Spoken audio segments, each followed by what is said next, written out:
can get sort of like, decent stuff. If it's between like maybe like 6 to 9, then it's like maybe a basic. But normally what I do, it's kind of like hit by tiers. If you're like a 1 to like 4, then I don't give you anything higher than a greater, because then it's your HP just isn't even high enough. So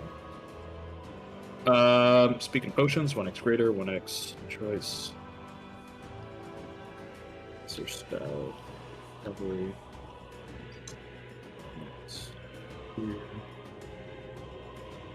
What's going on?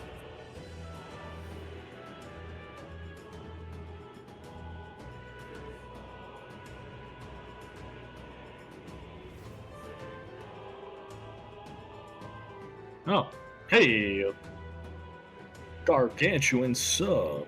Goo. I accidentally opened Steam. Do that. Experience. Or.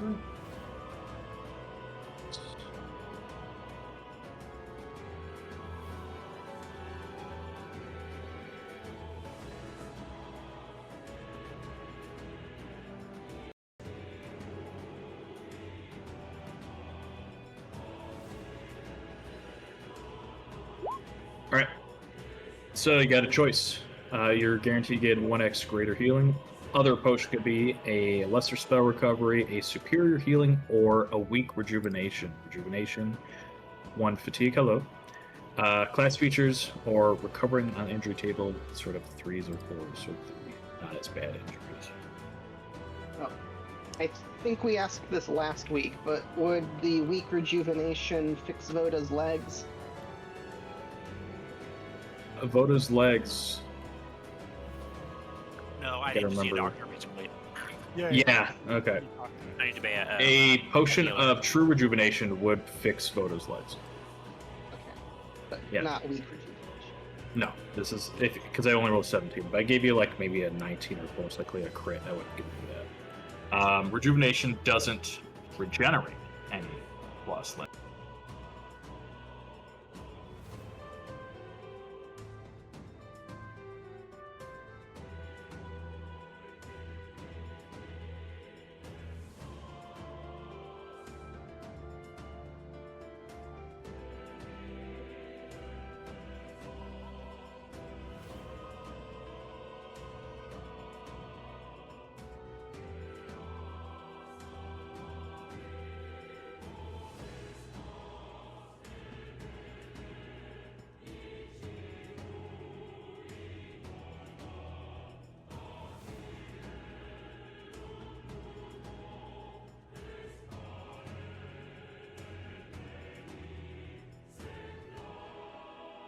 Hey, adventurers, and well met. Thank you all for joining us for another lovely, lovely session of. We are in Hand of God. What is this? Session 4. So, still got plenty more to do. But who remembers what happened recently within the Sword Coast?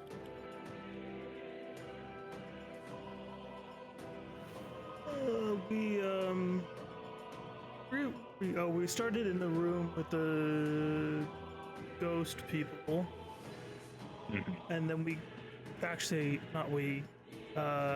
Wood fucked them up, and then we grabbed the ring, we left, we went down, we fought some dudes in the little circle room here. There was some like gems. I did not take them because I don't really care for gems. I have mild respect for the ancestors. And then we went further down, saw the third ring on the opposite side. I zipped across, grabbed it, noticed the Belladonna's blessing all the way up to the north. Gave them the ring and their map back, and then went over there, got a measly one Belladonna's blessing, nearly fucking died, and then I made my way back. We went into the special room. Almost set off a trap through the me trap. And then we solved the exterior puzzle with the blood, or my blood, and water, and I forget what the key to that was. It was my blood on. Yeah. Yeah, I was basically checking to see the dwarven ancestry. Yep. Then we got in this room. We solved the puzzle with the matching the gods to the names to the directions they're facing. And the elevator valets have come upon us. We're about to fight them. Nicely done. All right, did we decide on what our potions are? Share with you also the bad guys that are jumping in here. I feel like I would say peak rejuvenation, but Yeah. Rejuvenation? Okay. I'm sorry, refreshing level 20. Yep, that's proc. Here we go.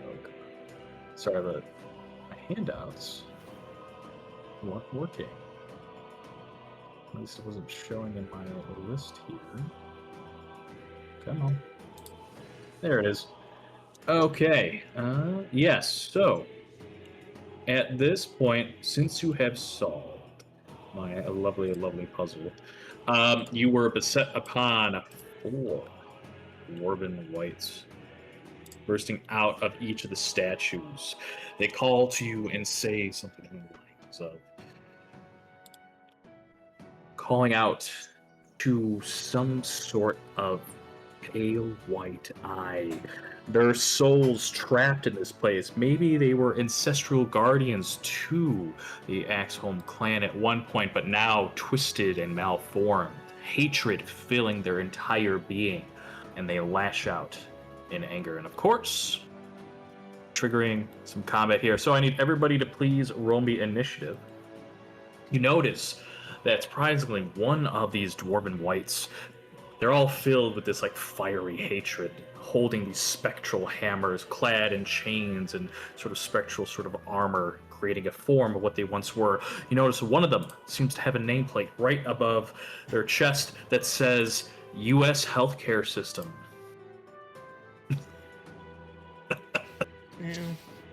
Yeah, I don't know, but it's canon now. All right, let me get the here. On this week's episode of Jones and Rokita's Shoes. My goodness, that is not what I selected at all. Oh, order. Stones and Rokita's Shoes.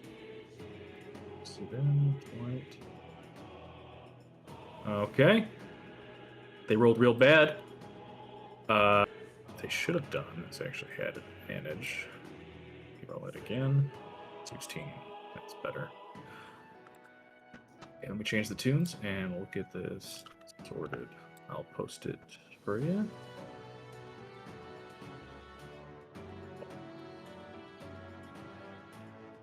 Alrighty.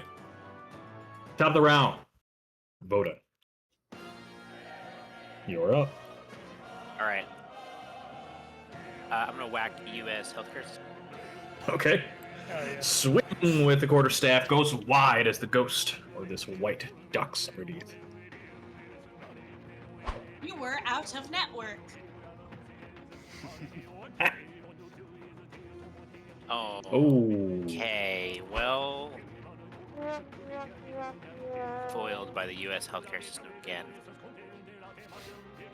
I'll do a bonus action. Simple. Oh my god. Oh my. Wow.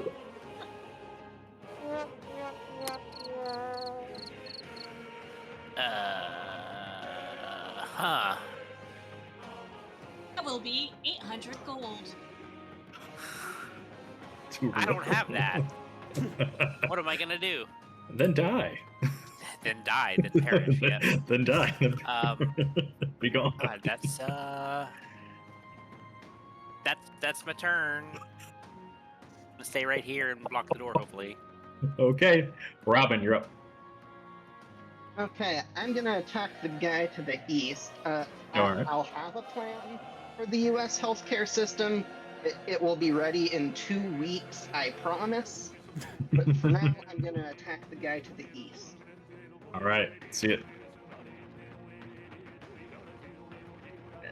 My dagger. 21. There's a hit, stabbing into the dwarven white. I'm trying to trip this guy. Wouldn't really do anything since they're next in initiative, so I'll just do my damage. 21 damage. All right. You stab the magical blade into its chest. It kind of cracks and breaks a little bit. You see this sort of like fiery core that wisps with this sort of necromantic energies, but it is not wounded. It looks at you and slowly opens its mouth, reaches out its hand, and you can sense almost like this not really ghostly, but this undead hand as it moves closer towards you. The almost life essence around you starts to evaporate and dissolve, as if this sort of negates everything around you. Speaking of which, Robin, anything else?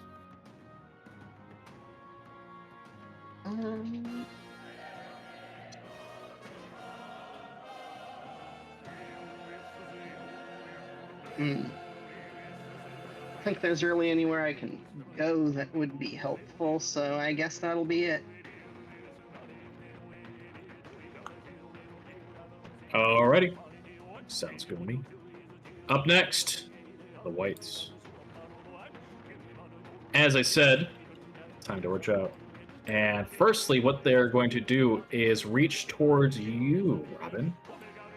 Trying to grab hold, and as they do, instead of a hit, since they changed the white system slightly, we'll do this.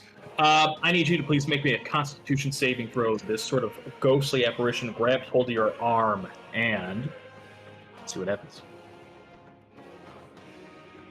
What was that? This is to Robin.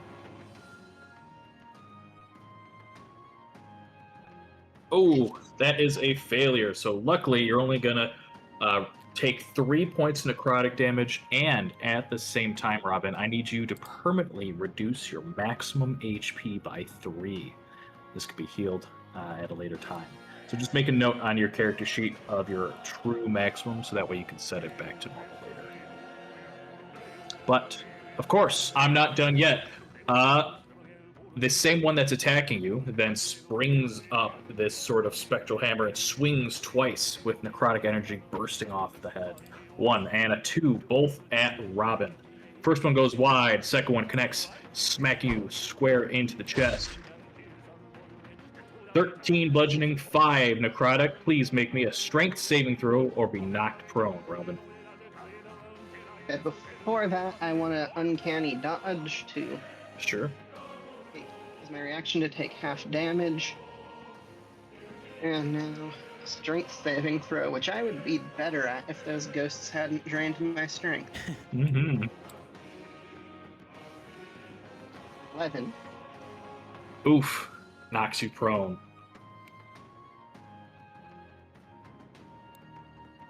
And with that, as you are now prone, Robin, U.S. healthcare system turns towards the weakest target, you lying down on the ground, and focuses all their strikes against you. 3 total hammer attacks with advantage against you, Robin. 1, 2, and 3.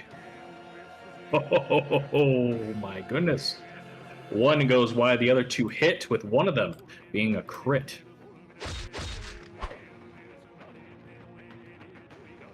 You're already prone, so I'm gonna make a save. Okay, Robin, this is gonna hurt. 15 bludgeoning and then 8 necrotic on the first strike. How much over damage is that? Not The enough to. first one does Alright, 23, so that takes Okay. me to 4, Yeah, Yep. So- prevent that. and 25 No. over damage. Yeah. Okay. Prevent that. That's good. But so the first one knocks you down. Second one does one failed death save. Youch. That is U.S. Healthcare's turn. I have two more in the door. first Yes. one would not I knock thought you down. said the first one got him down to like 4 HP. Oh, I misheard that. Then ignore that. My apologies. But you're still down, regardless. No failed death save. Thank you for holding me accountable. Okay, so Robin is down. To the west, you see two more whites lash out and rush into the room. As they do, they circle around Voda. 2 life drains at Voda. I need you to make 2 separate con saves, if you please.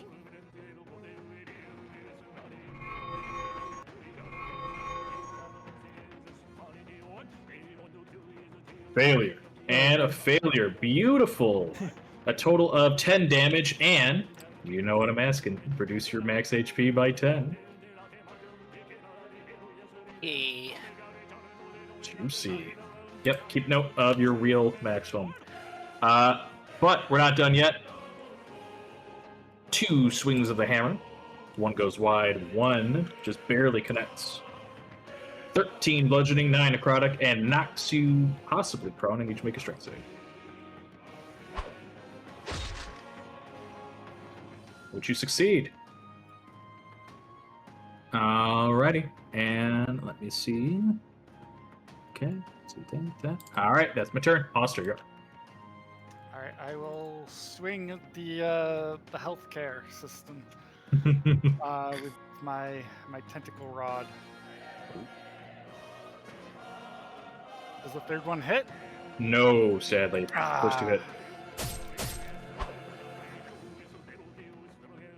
11 psychic damage. This is psychic, okay. Radiant psychic energies wash through the undead white, just zips through its body, damages it, but nothing special. Still up. Alright, I think I'm really a good use for my bonus action, and I do not want to move right now, so that's the end of my turn. Alrighty, Brock, you're up. Alright, I will attack. I'm gonna attack U.S. healthcare system. Okay. Goes wide. No, we use Bardic Inspiration. They still have it, right? Yeah, go ahead. Yeah, looks you do, like you do. Roll me a D8. D8. 13. Still missed. So just 5 for the graze Yep. on him, and then I will attack other direction for the southeastern one. And over There's a hit. place. 18. 18 actual. And I think I'm gonna action surge.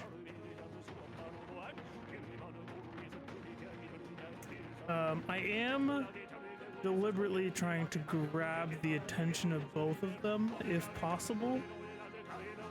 Okay. So I'm gonna attack the U.S. healthcare system, Okay. and There's a hit. 7 damage. 16, And okay. does it Swinging the great sword. Feel Cuts like into I its have the arm. attention of both of them. You know what? They're not the dumbest things around. Why don't you roll me an intimidation check? Or persuasion. Depending on how you want to act this out to get their attention. Oh. You're good. They look at you. They don't seem to care that much. They might attack you, but they're gonna go to their normal aggro system here. Alright. Okay. I will attack U.S. healthcare system again. 18. 18 hits the U.S. healthcare system. Slash cuts through its central armor, 17. wounding it. And I will potion go next. Okay. Wood, you're up. centering from wood, the uneasy feeling of that you get when you're so close to the end of the book and realize that it is the first in a series that ends with a cliffhanger. Wood channels undead. Or turns undead. Ooh, turn undead. At this level, do you have Seer Undead? I don't know what the Let me level that check. you get that at. Remember, they're multi-class. Yeah. Yeah, I'm multi-classed.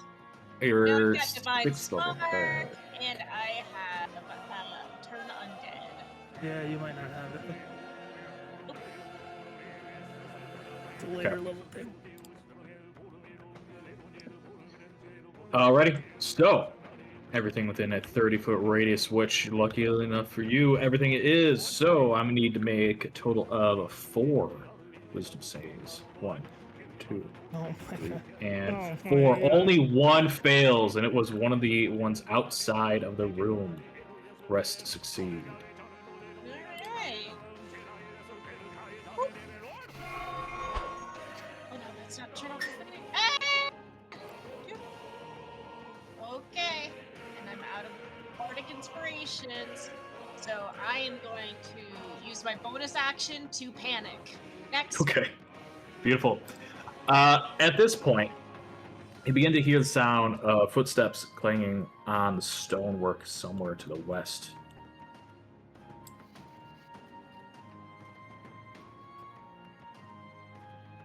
As Voda, you see rushing into the room, sort of weakened out of breath, you could see 13 run down, seeing these dwarven wights. Her runes carved on her body are glowing, not nearly as strong as they once were. She clearly looks somewhat out of breath, but she rushes forward, trying to help save you all. I will add her to the initiative.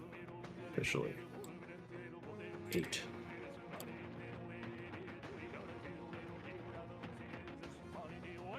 Alrighty, top of the round, Voda.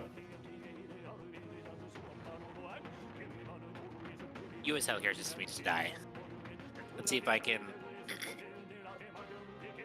do anything other than there we go. Oh, There you Okay, go. we're making up for next last time. 30. Wow.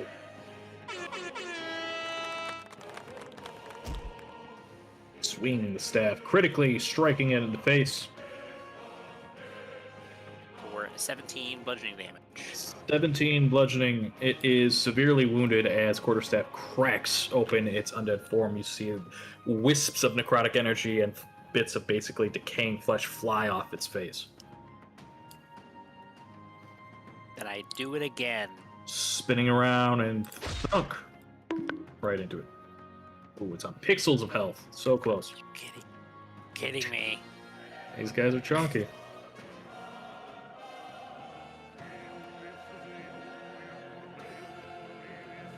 I gotta take a healing. I can't. Can't push him. I can't finish him off. Sorry, guys. Okay. Robin, you are dying. Please make me a death saving throw. One moment. Now, is Remember, it just the roll under stabilize? Yeah. So, Yeah, it's I think a- so. I have to remember the sheet. Okay, that is not a success. I am sorry. The chat lies to you. You can change In all that the if you games, want. it is 15 now. Robin gurgles. Oh, Robin's gurgling. Oh no. I used my action to gurgle. Alright, one of the wights is freaking out in one of the hallways. Let me double check the verbiage here. It's each creature. Creatures frightened and incapacitated for 1 minute, so it just basically runs away. Invoking an attack of opportunity from Voda and 13. So she'll swing. 16 is just barely a hit. Does 13 force to it. And 14 goes wide. Right, that's the damage. The roll was a 29. Oh, excuse me. My apologies. 14 hits. It's 14 damage. Okay. Yeah, you just hear this like heavy dwarven footsteps run out of the room towards the north. Rest will attack here. Move. We always measure tokens. I don't like that. Okay. Now that 13 has joined the fray, one of the whites turns and faces towards her and swings a total of 3 times at 13. 2 go wide, pushes him out of the way with her wrists. Second, or rather, the last one crashes and hits her into the ribs for a total of 16 bludgeoning, 1 necrotic. Which makes a strength save. You can tell that she is definitely weaker right now. I can almost say at like half strength. And she is stable. The 2 in the room, U.S. healthcare system, will turn and face towards Brock and attack. 2 swings of its necrotic hammer with disadvantage, both of them going wide thanks to your cloak. But lastly, it reaches out, grabs hold of your arm, even though it's vibrating, and I need you to please make me a Constitution saving throw. Ooh, and I got maximum damage for that. But you resist. Never mind. Okay, next on the list, the remaining white looming over Robin turns, now looks towards Wood, and this time they are going to do something different. They're actually going to swing at you once with the hammer, hit, swings in the air, crashes down, striking you into the shoulder, 18 bludgeoning, 4 necrotic. Please make a strength save. Oh, well, Joe. Strength Mhm. save. Whoa. You're okay. Not bad. He rolled a 19. Okay. So after it smashes you with the hammer, it takes a step back, and just like the artwork, it sort of opens its mouth. You start to see this energy swirl around, first sort of this like orangish light, and then starts to almost decay into this like sickly black ink-like substance as it roars at you. And as it does that, I need to do this.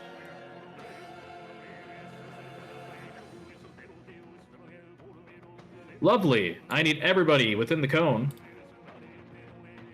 to please. Actually, I just attack all of you. You don't need to do anything. Sadly, Robin can't do much. Yes, that is a 21 to hit everybody within the cone. So that is Wood, that is Robin, that is Oster, and that is Voda, as it uses its Forge Breath. 14 fire, 4 necrotic. That is a failed death save for Robin. Hang in there, Robin. And a roll in the injury table. Isn't that fun? That's my whites. Oster, you're up. So everybody within that cone. Did you say that I have to roll for an injury? Yeah, after the fight. Just remember, would it be fire or necrotic? Robin's choice. Whatever you're feeling. It's the same damage at the same time. What he would be more sensitive to, you know. Yeah, you know, whatever you're feeling. A little spicy. All right, let me get rid of this bad boy. Instant. Cool. Alrighty. Awesome.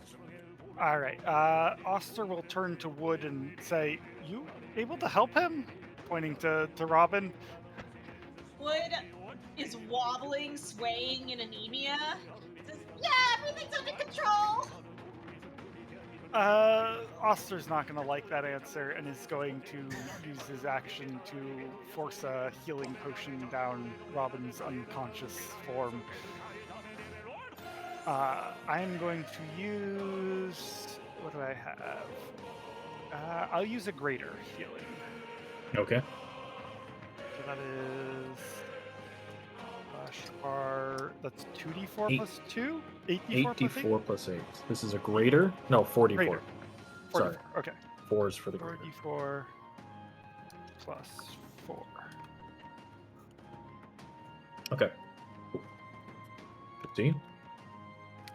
All right, 15 HP for you, Robin. I still don't have a great bonus action if I'm not casting spells. So I think it's going to just be a slightly suboptimal turn. And that's it again. Okay. Brock, you're up.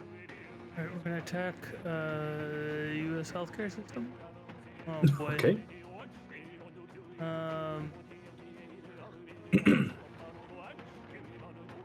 Inspiration. You said he's at pixels, right?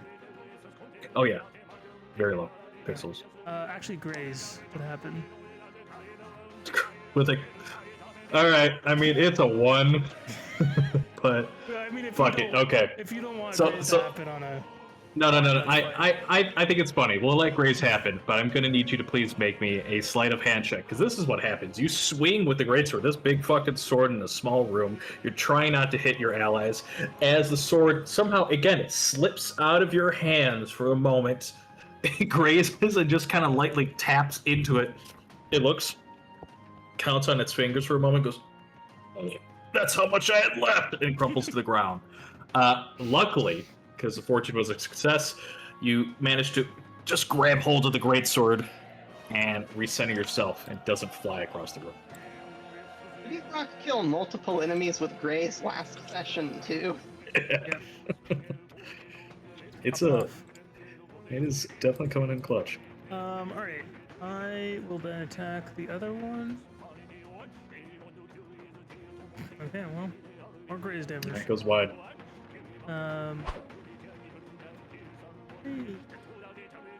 Hey. Gonna go. You are okay. I think that will be it then. No, okay.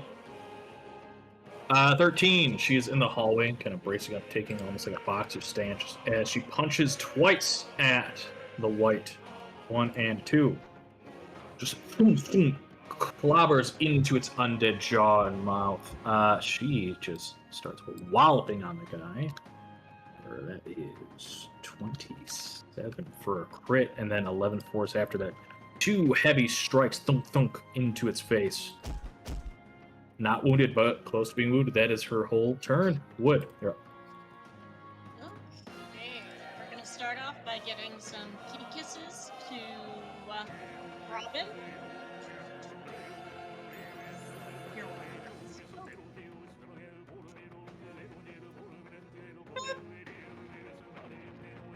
Ooh, big heal. And then, as a bonus action, I am going to take a potion of superior healing, which is 8d4, let's see. 8d4. Thank you, O Holy DM. No problem, I forget too. So, it's all good. 8d4 plus 8? Mhm. Oh! Plus. Slash. Next! All right, 29 healing for the potion. Voda, top of the round.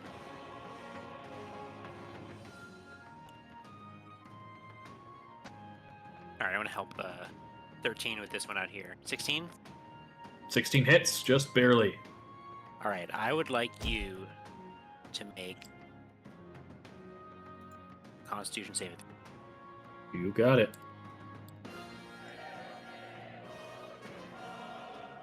I critically fail. You are stunned. Body kind of stands in place, reverberating.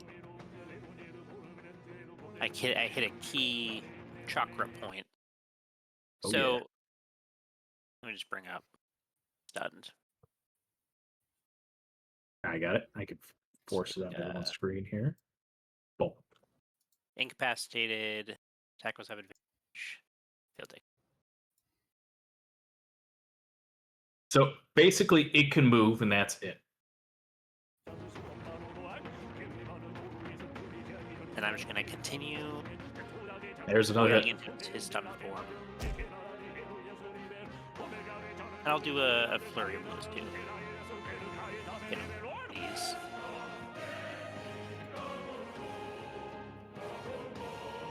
For another 13, then another 8. 13. And 8. It is definitely severely wounded. I would argue probably pixels at this point. All right, Voda. Anything else? Go next. Robin, you're back amongst the living. Okay, are we still waiting until the end of the fight for the injury, or? Yeah, so how that works. Yeah, so basically on the injury tables or anything that, extra special stuff, we just do that after the fight because we don't want to manage and figure it all out. It gets to be too much of a hassle for everybody. So yeah, you're hurt, but you don't know what's hurting. Okay, then I am gonna, I think, use one of my luck points to give myself advantage on this attack. Oh, okay. And I am going Keep in mind you are still prone. to. Then I get up. Gotcha. I use half my movement to get up. Then I attack. With advantage using a luck point for another 21 damage. Damn. All right. Yeah, you find a weak spot, stab right into its chest. It is now on pixels of health as the sort of necromantic energy leaves the wound almost like a sieve and just wisps away into smoke. And then I am going to bonus action, cunning action, disengage, Okay. and use my remaining 15 feet of movement to go over here by the stunned one. So this one has to leave several people's opportunity attack radius. Mhm. The ones to get you. Yeah. And I'll end my turn over here. Beautiful. All right. Robin, you can hear one of them sort of glitching out to the north of you, like clipping into the wall. Thum, thum, thum, thum, thum. It's basically its hitbox is like clamoring, trying to get away due to Wood's ability there. All right, so the stun one is unable to do anything. It's incapacitated, just basically standing there dazed. The wounded one left in the room is going to turn towards Brock and swing a total 3 times with disadvantage. But wow, with 2 25s at the last one. One of the hits. 15 bludgeoning, 10 necrotic. The hammer crashes into you. Need you to make a strength save.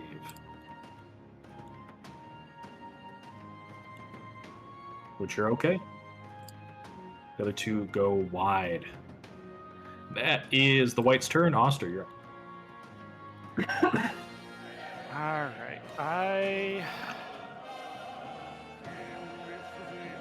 just gonna swing with the rod at the injured one near me.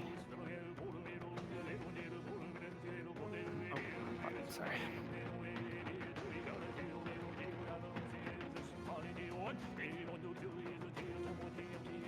This is a 15 hit. It does not, sadly. The other 2? Just barely a miss. 19, 18 hit, yep. 5 psychic. 5 psychic, alright. Is Probably, that this guy here? yes. Or that guy, okay. Oh, 5 psychic, not I much. can Just barely a little see bit. this guy. That's okay. Gonna take care of the one next to our healer first. That makes sense. I still don't have a good bonus action. Yeah, I think that's the end of my Alright. turn. 2 whips of the tentacles. Brock, you're up. Alright, I'm gonna step up. I'm going to attack. 15. Oh, that goes wide. Raise for 5 then, and I'll attack Okay. again. There's a hit. Roll twice. 14 cleaves it into okay. splits and kind of wisps into this necrotic smoke and evaporates. I was really hoping it was going to be another raise kill. Yeah, that was close. I need a little bit more than 5 though. Can't move through it, can I? No, you got Boda blocking the door. It's also blocking it, so I would say no. Sadly. Alright, I guess I'll stay here for now. Okay. Go next.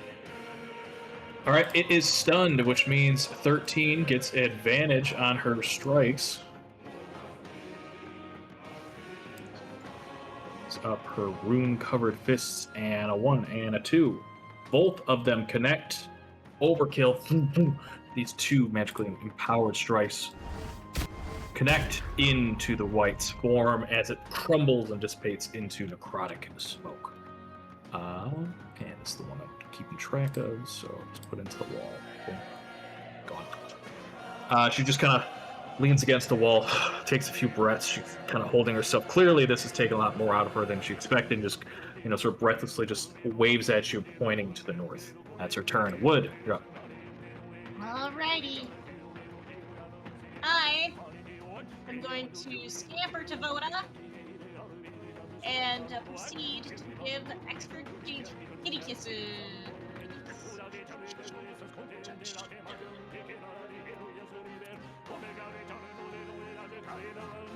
Voda, you feel the warmth of 17 pages of a fresh fan fiction in your soul. I'm so stoked. That's my turn. Go. Cool. Alrighty. Voda, you're up.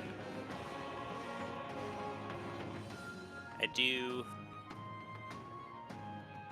5 backflips down the hall.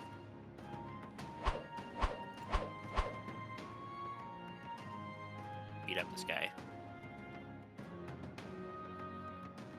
16 is a hit, and there's Hit one. another critical miss. Getting all of my now out. It is no The longer rest of combat frightened. will be a lot better. Oh yeah, absolutely. I'll hit him with a couple of blows too. Gotcha. Okay, 10 goes wide, 16 connects. Alright, 10 punching damage. 10 bludgeoning. Punching it right into its chest, wounding the white. It turns. I'm actually gonna move right here, so someone else might be able to sneak in Scooch there. in. Scooch. Robin, you're up. Yeah, let's move up here. Now, the elevator shaft. Mm-hmm. Is that currently safe to step on?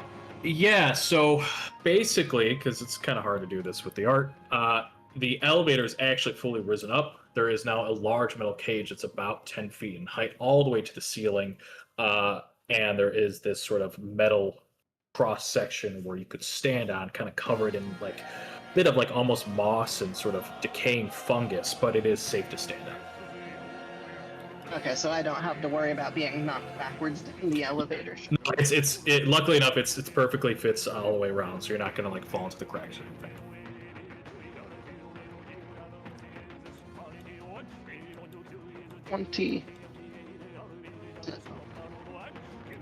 Go ahead and swing at this guy with my dagger. Alrighty. Rushing forward with the dagger, stab, and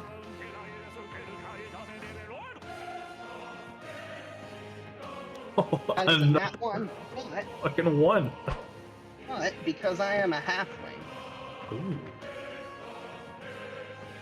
I have halfling luck.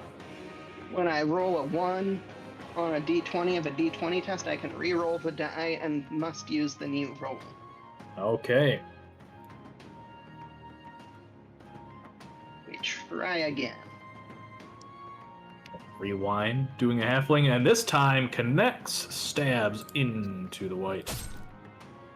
29. 29, severely wounding it on pixels as you jam the knife into its chest.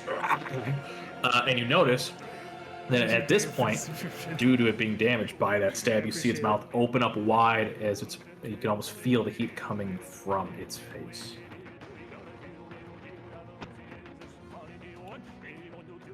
Seems inevitable that I will get burned again, but I am going to use my last 10 feet of movement to squeeze back here if I can. Yep, you absolutely could fit there. Yeah, Make it so think that you it are. can't hit me and Voda with the same breath. Okay, good And thinking. it's my turn here. You got its attention, and just as you expected, it turns, faces towards you, and opens up wide. breath of fire right at you, Voda. Not Voda, Robin. I lied. This is just for Robin. 4 fire, 6 necrotic. Just a little bit of fire. Just kind of gets you a little bit.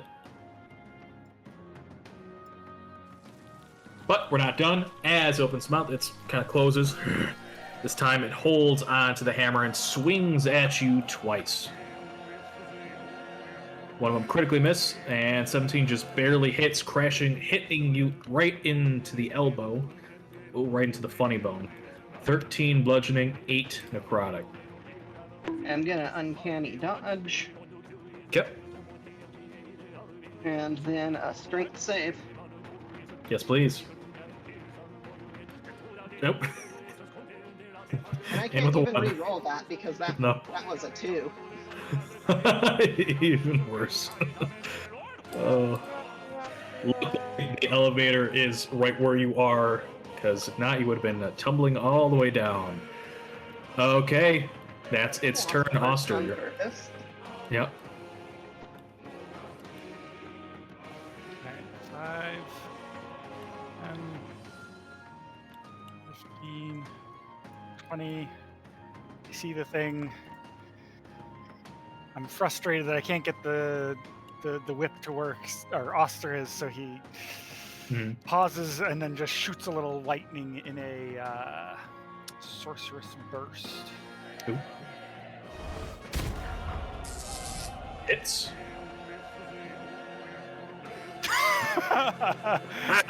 I can add an extra. What is That's it? 2 1s, folks. In the 4? chat. It's a 2d8 cantrip and roll 2 1s. Yep. I have that feature I can add when I do lightning damage. I believe it's my charisma modifier. It sounds about right. 4. Elemental affinity. So 6 total.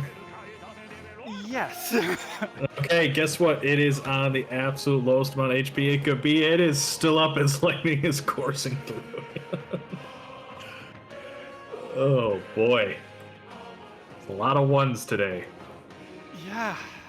That's. I think Oster just hangs his head low and walks over and just like can't bear to stand where he can see the thing. Shake That's my his head. turn. SMH my head. Brock, you're up. Alright. 10, 20.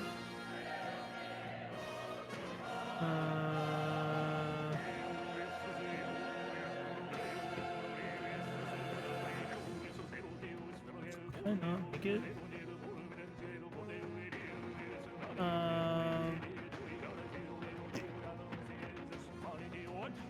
Just chuck it at it. just fling the great sword at it. I do technically have a short bow, Okay. so. Oh, all right. That. And there's a hit. There's no damage, but so that's interesting. There's no damage. Well, short bow does. I want to say a D6 plus Dex mode. 9. 9. Okay. No Dexes. Well, don't you worry about that. As I said, it was literally on the lowest. It could be the tiniest graze of the bow. And just seeing fucking Brock shoot a bow is a rarity in itself, and just flings and crumbles to the ground and just wisps into necrotic smoke. I look a With little that- confused. I'm like, We're out of initiative. bows can do damage? I thought this was just like to feel like I'm participating. Oh my goodness.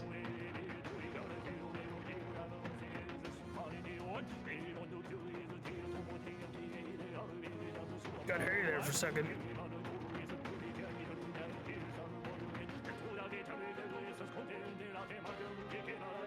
Thanks to the backup 13. Change the tunes here.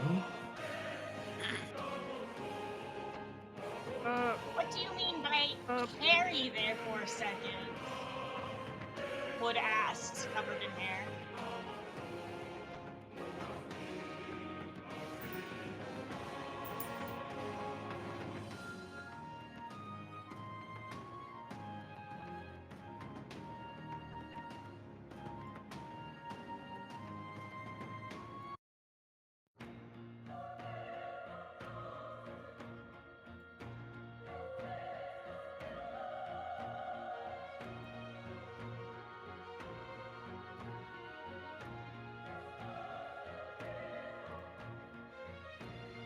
I can't remember.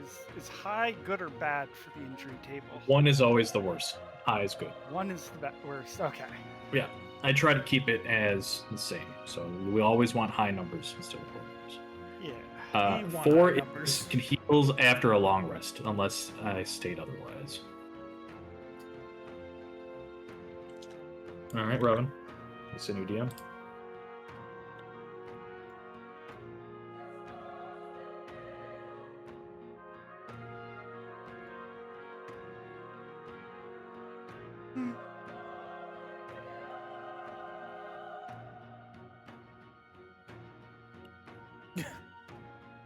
It's valid.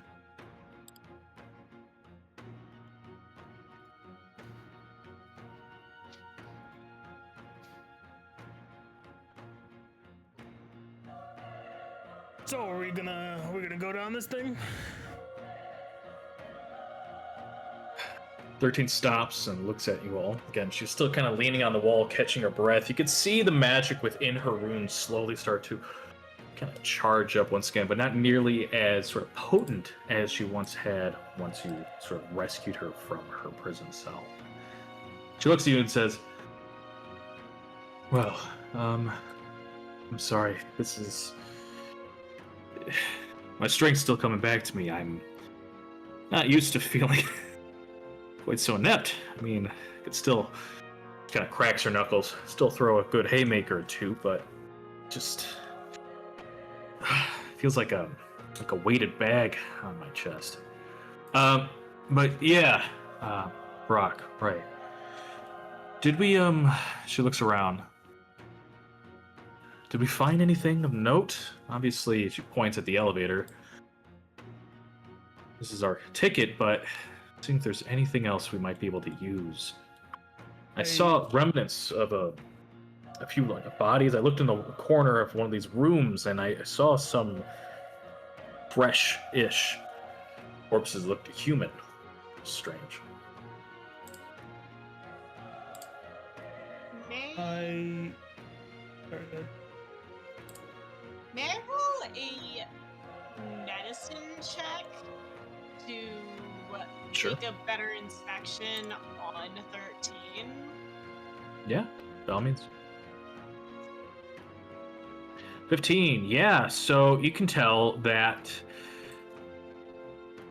basically it looks like someone who is healing much faster than they would have, but basically like someone who maybe was like in a coma or was severely bedridden for months and regaining their strength or sort of muscle mass. This is happening in a much faster time frame, but it sort of looks like that from looking at her arms, especially like her legs and her just general posture. Wow, you must be really keeping up with PT. She looks at you. What? Do you stretch your iliotibial band every morning? She looks at you and then looks at the rest of you. What? Is that a pastry that I don't know? She looks at you, Brock smiles. It would make a great pastry name, but it's just you're healing a lot more quickly than I would expect. Faster than anyone I've seen in a long time. Yeah, but still not up to snuff, I'd say. Thanks for the assist, but you should stay here. Here? We need 13 to complete the job. Oh, do we? It's been a Yeah, while. well, I've that's forgotten okay. why we're here. I'm gonna be totally honest. We're robbing people. We're breaking into like a vault thing. And Yeah, she's the only one who Prison knows how to 13. get in. Yeah. I see. Well, let's go. Ignore the last like it's 30 been- seconds. Feels like it's been Month? a month. A whole month. And in between, then, a bout of sickness, distortion of time, things happen, yeah. Yeah. Of course. It's always hard to keep track of time when you can no longer see the sun. I hope they have an inn or something down there. Oh, I hear there's so many cool things down there. I really hope. Oh, I hope we get to stop by a nightclub. Perhaps there'll be one near an inn. A club for knights? Yeah! Underdark parties are rumored to be amazing. I'm surprised there are so many knights down there that they would have their own clubs. I think that knights tend to use swords more than clubs. Oh, I thought social club, but that would make more sense, wouldn't it?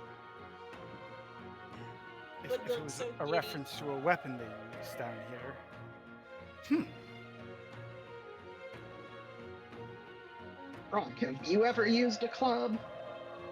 I chuckle. I mean, no, why would I use a seems club? pretty new to you. Because, I mean, you're not a knight, of course, but you're the closest thing I know to one, I guess. None of the ones I've met have ever used one. Oh, Would we'll take some- keep an eye out. I was a soldier, so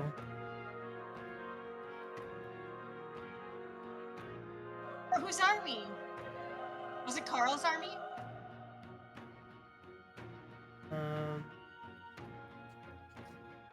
there's just some. Trying to.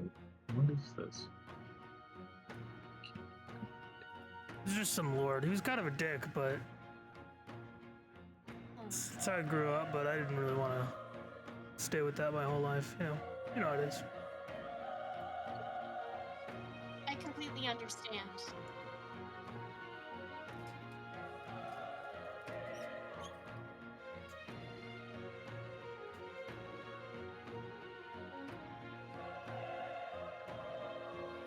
So, my apologies. As you're getting ready to leave, you notice that there seems to be some object or something embedded into the wall right in front of you, Oster. You can see that there seems to be almost like a sound of something. Can't quite tell what's in the wall, almost as if Did you say a you sound? hear someone, a sound or something. Sorry, I'm reading a DM and I'm trying to figure out the redemption that's in the chat. Basically, one sec. Okay, yeah, sorry, I'm completely unfamiliar with this 100%, and every bit of my material that I'm being sent is not in any of my official stuff, but that's fine. Okay, yeah, so what you find is, surprisingly, an axe embedded into the wall. It is somewhat strange, actually. It doesn't look dwarven make. It looks almost human, much larger, kind of slender thin. And as you get closer to this axe, it appears to be magical, not in a sort of like normal sense, but more of like a utility tool. You look at it, and it's kind of shaped. Interestingly, you see almost like a wavy pattern, like water waves, kind of etched onto the head of this axe. It's sort of carved long. You have found this. I am sorry, completely unfamiliar with this 100%. It is not in any of my material, but it is called a Vaulter's axe. Vaulter's axe. Yeah. Can I roll Arcana? Or something to, like, figure out I'm what gonna it give does? this to you. I'm just gonna post this in the chat because this was a weird one to get from our random roll here. Yeah, so you look at this axe, and as you look at it, you notice that the weird thing about this is that it's a tool to kind of help you propel yourself or objects over like terrain. Kind of is more of like a pole vault more than an actual weapon. Can be used obviously still as an axe. It's not magical in the normal like +1/+2 sense, but it seems to be almost like a pole that's trapped elongated into this like axe head.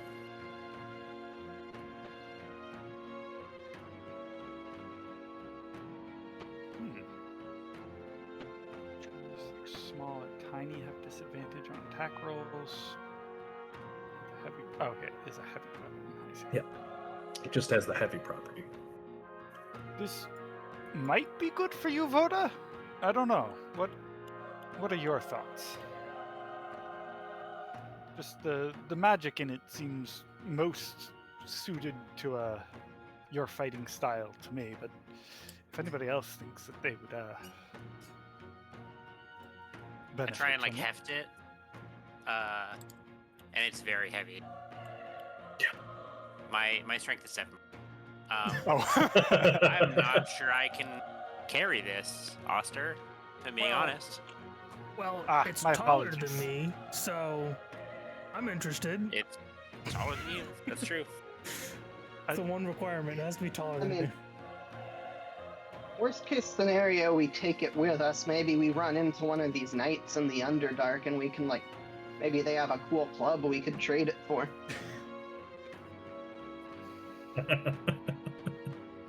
Nightclub, nightclub.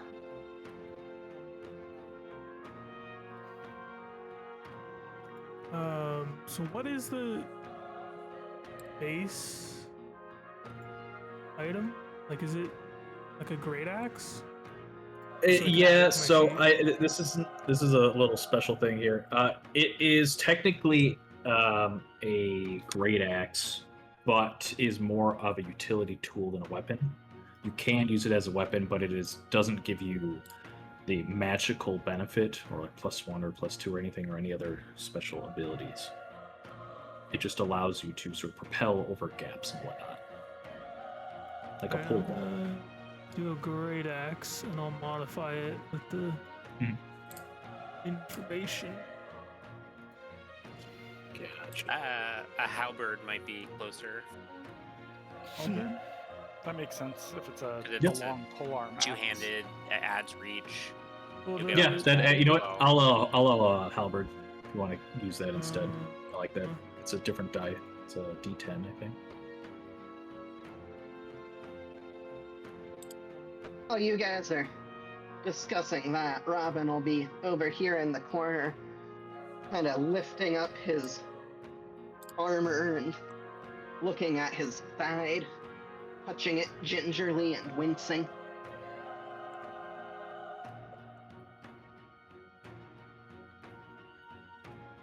You okay there, Robin? Yeah, you got any aloe on you? Hey, what? I might have something, but can I roll a medicine check on Robin? Yes, you can. I take a sniff of his flesh. Okay, Crispy. you didn't have to say it that way. All right, you take a sniff of the somewhat burnt flesh of Robin, and you can tell Is he that medium Robin, rare? maybe medium rare. If you had to put a number associated to their degree of burns, you might say first. Might need something a bit better than aloe for that.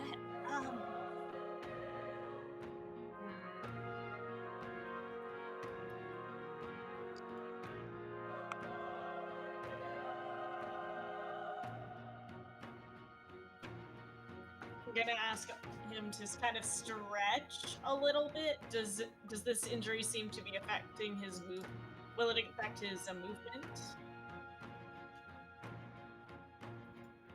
Doesn't look like it. It's about as minor as it could have been. There could have been much worse, relatively.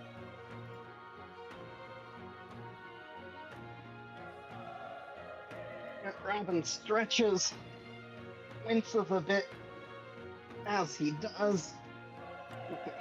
I think I can power through it. On the bright side, this will get some interesting, this will probably leave some interesting scarring, which will make you look even cooler to the ladies. Or, Wood will look you up and down. Gentlemen?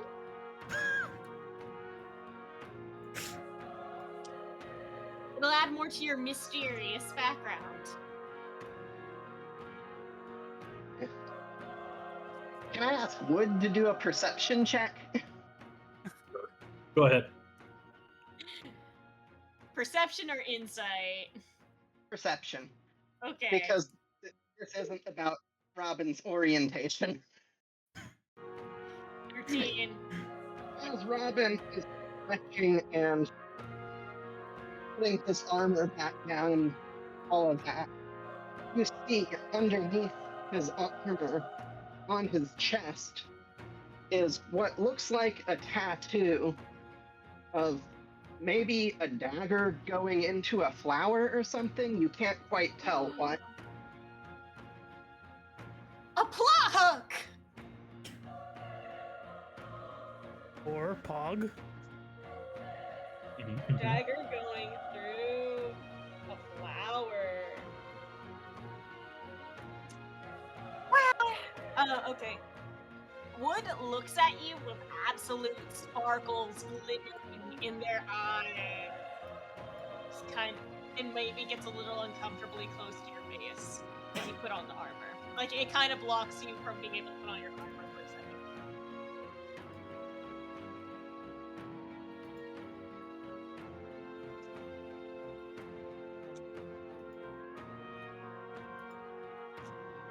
What stories do you have to tell, Robin? Stories? What do you mean stories? Are you telling me, like, Wood's going to whisper this for a sec. You're gonna tell me a tattoo like that comes without a generous tale of glory, maybe love or faith or something? Love Isn't and it- glory. You people and your imaginations. Wood is going to be lost in their imagination, coming up with why that flower exists, based off of maybe one piece of information. Wood is going to start writing fanfiction about this.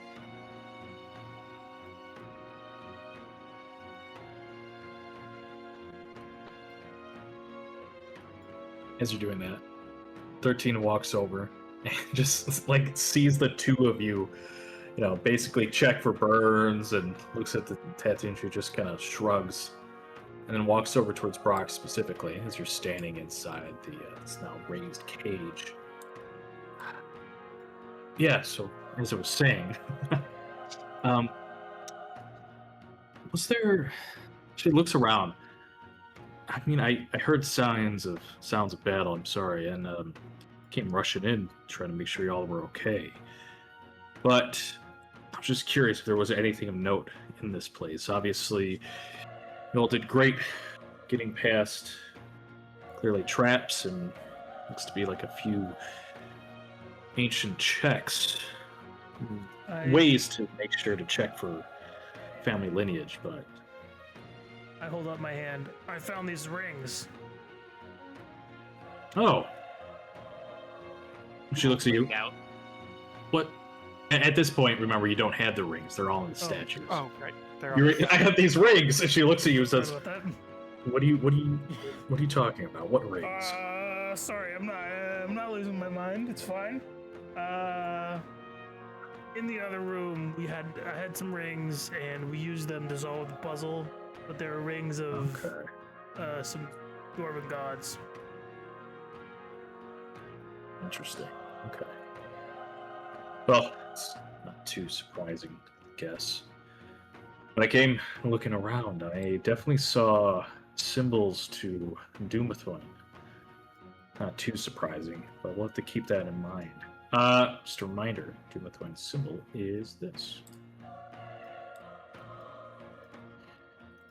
There's She also looks a at you. giant- Go ahead. There's also a giant death pit to the west for some reason. Hmm. I don't know if you clocked that. I did notice that. It seems to span the whole length of this place, and we threw a rock down earlier and never heard it hit the bottom. That's. She looks at you and then she sort of like turns her face sort of scowls a little bit. Robin, feel free to roll me an insight check. She looks at you and just says, I don't know, could be a bunch of things.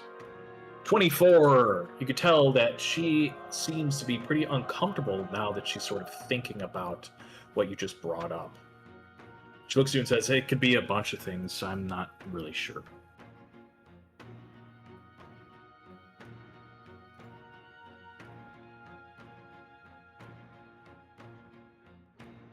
Well,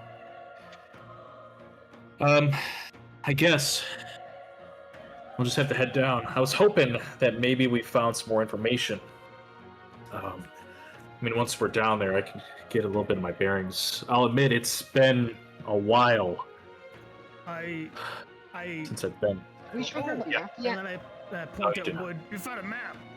I found a map, but you have the map. Oh. I do. Oh, A map. yeah, it's only half. It's only kind of half baked. It seems like the cartographer may have died before, or something. Maybe they had a little bit of a better fate. Can I let me see that real quick? Yeah, of course. Okay.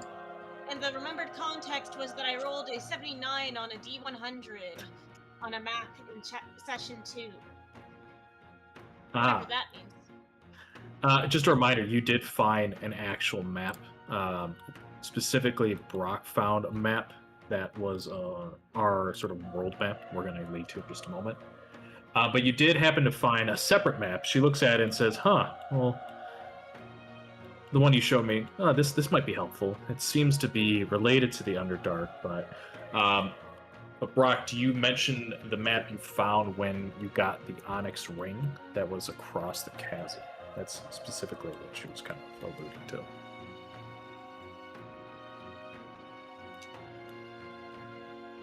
Yeah, I think that's also one that I have. Okay. I think I have multiple maps. No, that's fine. I see you got this torn one, and then obviously, and then she looks at the larger one. Oh yeah, good. This is something we really needed.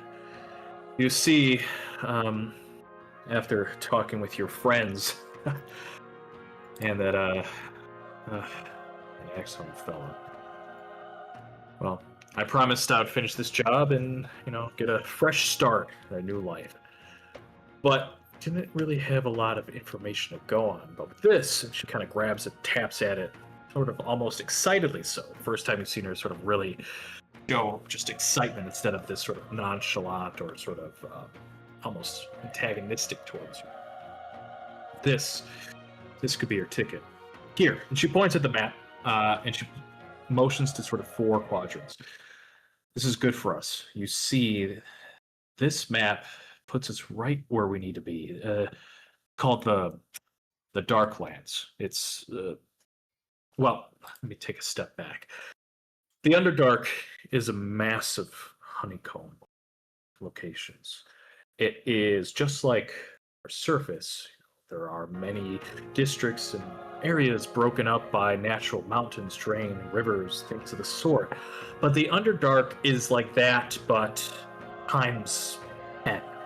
It is more alive. It shifts every time the earth quakes. These above us, Earth's our Faerun that shifts due to these pressure plates. I've heard many stories of sort of gnomish tinkerers and scientists. Kind of rolls over my head, but what I know in my times in the Underdark is that it is really alive. it moves, and like that of shifting clay in your hand. But this, she points, this Darklands is right where we need to be. This puts us in a good track. Thank you. Well, she grabs the map and just sort of furls it up here, and she digs around the ground and grabs like a sort of a cracked sort of tube, pushes it together and stuffs it into her little pack. Again, she's wearing these sort of like leather gauntlets, clutches her fists, takes a few deep breaths. Yes, this will work. I remember now. Brock, you should see that there is a rune just to the north of you. You'll see the symbol. It says home. Trace it like an arrow pointing down, and that'll bring us to where we need to be. I suggest all of you, she looks at the rest of you, to huddle in close. You'd be surprised how fast these things can move. Alrighty, perfect. I say, Audubon, and then I trace the rune. Trace the rune, and then you hear a sort of a shifting. You start to hear almost like mechanical gears, and then boom, the elevator falls into the pitch black darkness.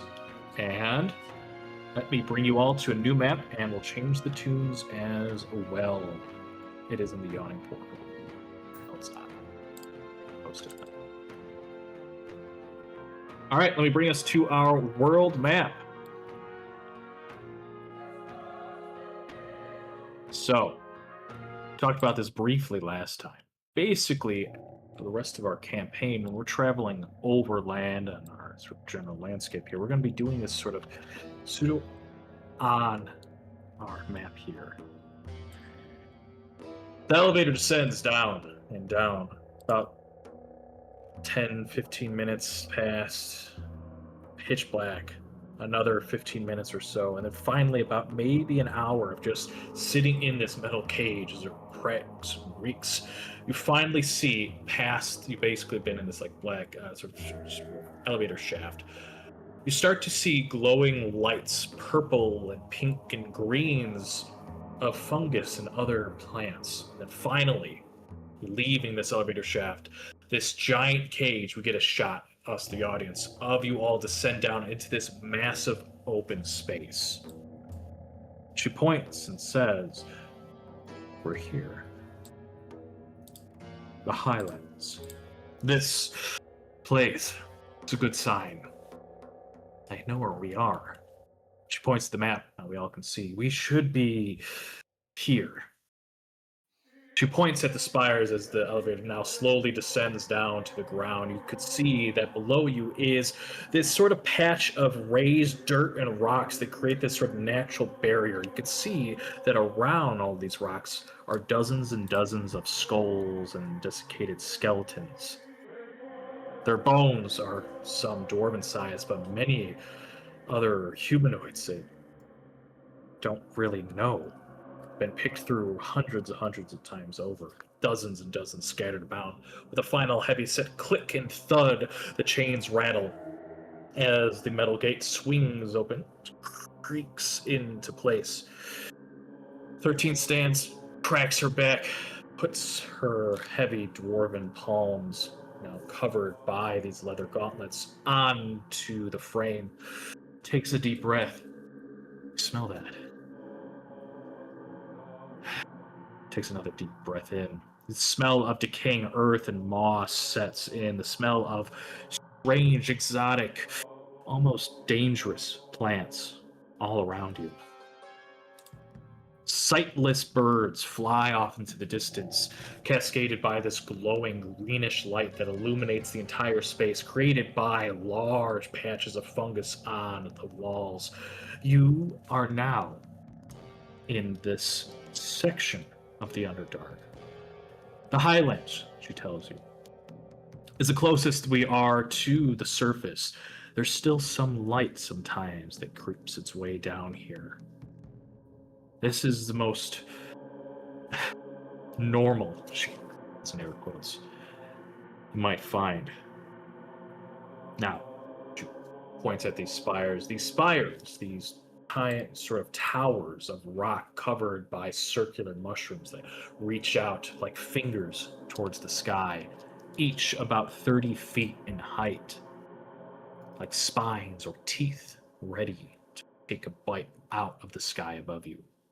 She points as the ceilings, these stalactites are almost 200 feet or higher as it rises out into this massive canyon. Well, now she points to the map, gathers your attention. Luckily, from what you found, those grave robbers or bandits had a similar idea to us, which is good. Let's see. This, she pings, points her gloved hands. I don't know what that stands for, but normally, with these sorts of maps, you usually mark locations in acronyms. Now, this could be a campsite, this could be a place to trade, or maybe a trap, but then she moves her hands upwards, but there. It seems like they must have had or paid for some information by travelers. There's some Swerfneblin, deep gnomes that do these expeditions. She looks at you, Wood. Are you really a gnome? She goes off topic. My dad's a gnome. I'm half gnome, half ragdoll duxie. Right. Well, I was going to ask you a question, but okay. I guess you wouldn't know. Well, Wood the will say in undercommon. you'll say, what was that? You'll just go, wow. What?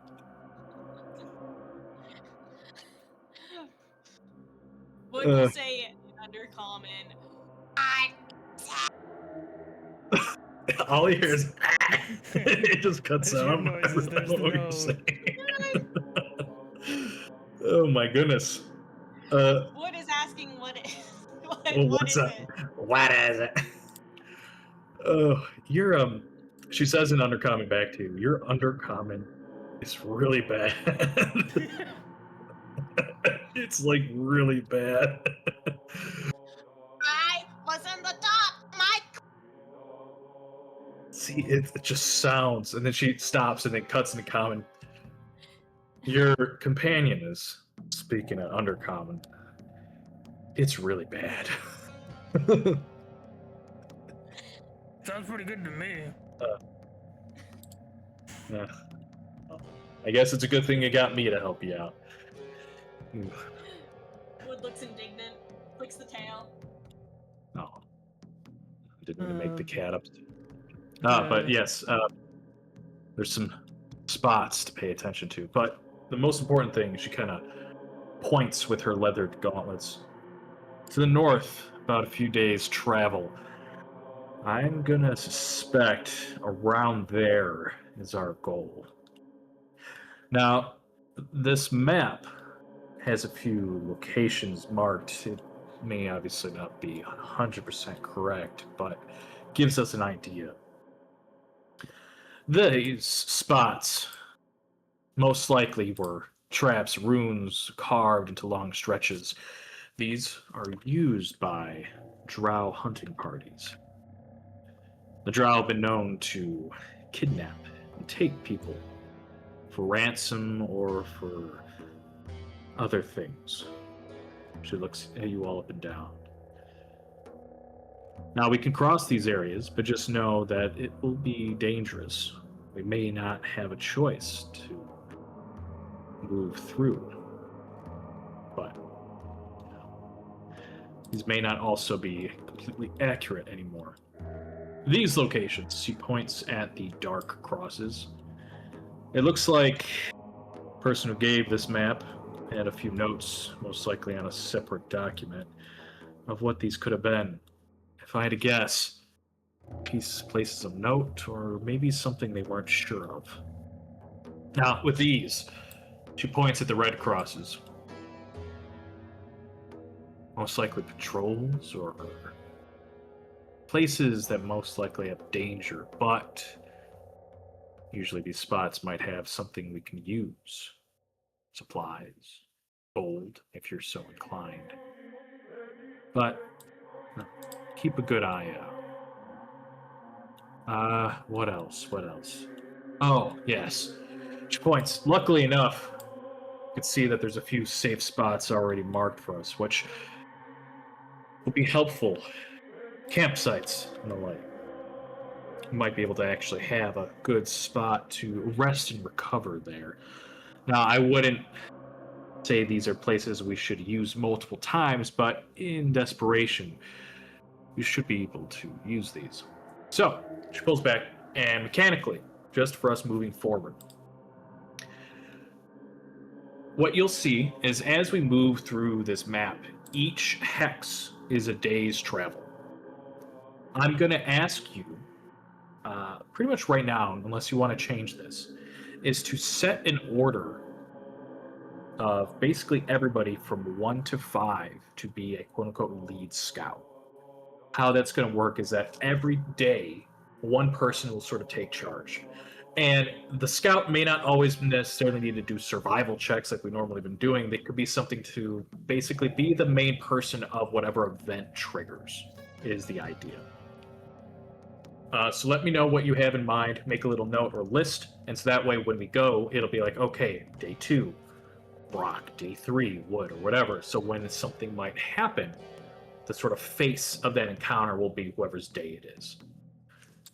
Also, these grayish locations are natural sort of either cliffs or crags that you simply cannot pass through.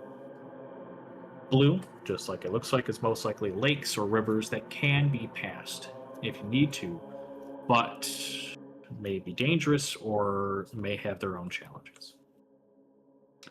Last but not least, the longer you are here, and she looks at you, more dangerous this is going to be.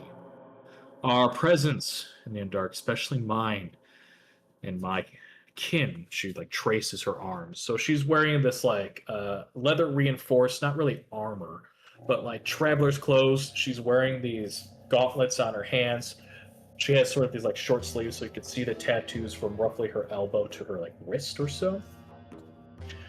You can see that on her runes are glowing ever so slightly. And when she mentions her kind, sort of traces her arms. This place is not the most hospitable. There are many, many locations of the Underdark, but these Darklands are especially dangerous. That's why I'm guessing that the Axehome, or Axebreakers, my apologies, the Axebreaker clan set their vault here for that exact reason. So, let me let you a bit of the laydown of the Darklands. Where we are, she points again. We are in the Highlands, furthest up of this place. Most accustomed to what we might find on the surface. To the east, she points to the eastern portion of the map, are what's called the Hanging Spires. Dangerous place, to be sure. There are creatures and things there that most of my kind do not even dare to trade with or interact with, but most likely would be able to find a decent amount of treasure there, so keep in mind. To the west, commonly called the Twilight Ocean, groves and forests of mushrooms and strange plants. We'll probably find the plant people, mycnoids as they're called there. They can be friendly, or they can be even more dangerous than other things we can find here. It seems to be almost a flip of a coin of their madness levels. I remember hearing about some events that happened before I was captured. What has it been? 6 years ago that happened. I'll have to think about that. Oh, one last thing. She points to the northern portion of the map. Probably the most dangerous place of all are the Borderlands. Specifically, these Borderlands to the city of spiders. She looks at you all, almost expectingly, like you know this. We don't want to be there long, if at all possible. But I can't commit that we won't have to trek through. Are you all familiar with the city of spiders? Hotspot. Can't say that I am. No. Maybe you know it by its other name, Menzoberranzan. I've vaguely No. heard of that name. Does ring a bell.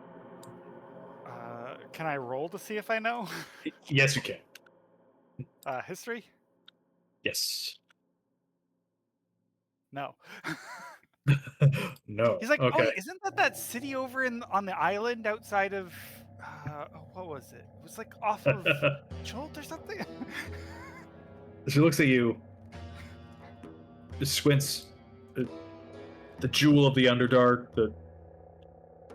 It's the capital city of the Drows.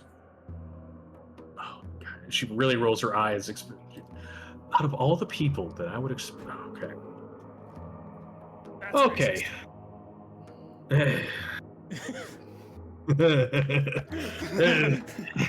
She doesn't even respond to that. Okay, well, I suggest we figure out our pecking order, as it were. Check on all of our rations and food stocks, and I guess our best bet is to figure out how to reach. She again points to the map to the north, this area, and maybe to figure out what else we find along the way. And with that, we're going to take a short rest. Also, it gives us a chance to figure out our now traveling order throughout. So, mechanically, I'm not spoiling anything, so don't worry. This is a timed air quote campaign. What I mean by that is that the longer we stay here, the more dangerous it will be, as I said, and it is broken up by weeks. So the first week will have its own set of encounters and difficulties. Second week, the same, and it'll go up in difficulty and a higher chance to trigger. And then finally, after 2 weeks for the rest of the campaign, it will sort of be on like high alert with its own things that might be discovered. I'm pro a pretty basic route if we wanna do something like this. I think you guys can see what I'm doing, right? Yeah. How bad do we think the traps are?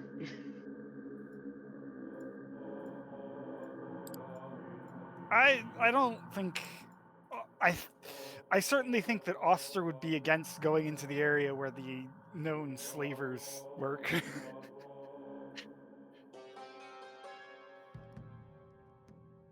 Pretty sure it's dark elves that are like canonically pretty Yeah, Drower. or not dark elves, sorry, drow. You could call them the Dark Elves is fine too. Okay. They call them both. It's not that racist. Oh, you son of a bitch. Yeah, so it's they're basically Drow on the surface are different. They're sort of split into two. But those that really follow Loth, and especially those that live in Menzoberranzan, are normally very dangerous and are known to kidnap people for a lot of reasons. So yeah, they're not normally nice people. I'm sorry, I did just start a conversation right after we said we were starting the break. It's fine. Well, we could go into more detail after. So. Right.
resting works is that every day during the week, first week, I'm going to ask you to roll me a d8.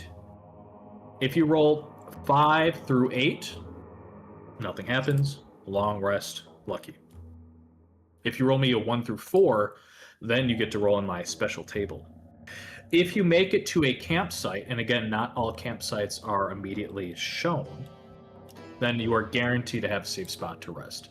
So you will still travel a day, but it won't be a long rest. Does that make sense? Just because of how dangerous this place is. You're on high alert, you don't really get a chance to rest, and since it's a lot of like overland travel, it's sort of like in between all that. So how you are right now is how you're going to be moving forward.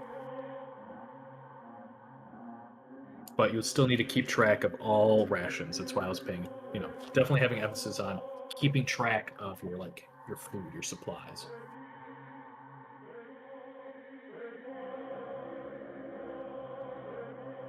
How about this?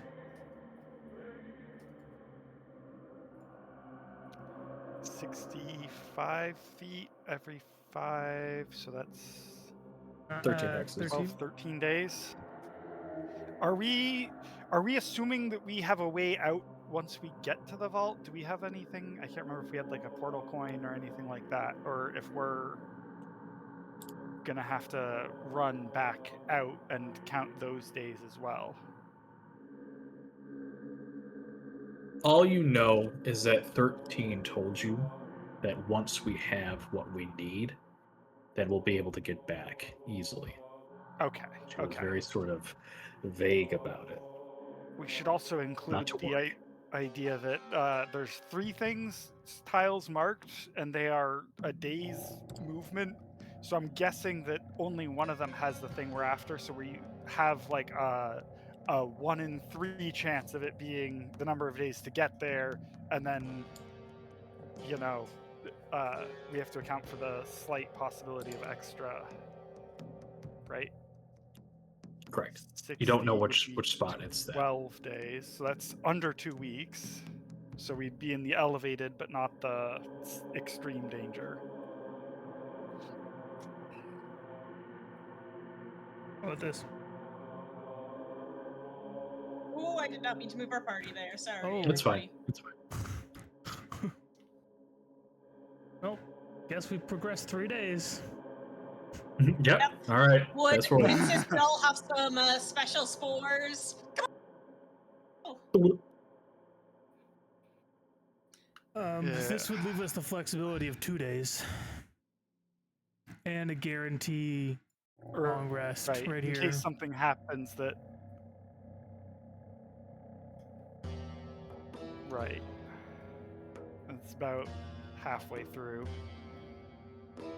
I kind of like it. We can also adjust as we go, like based on like how dangerous it's we going, feel the danger is, how fast it seems to be ramping once we hit week 2, or past a week.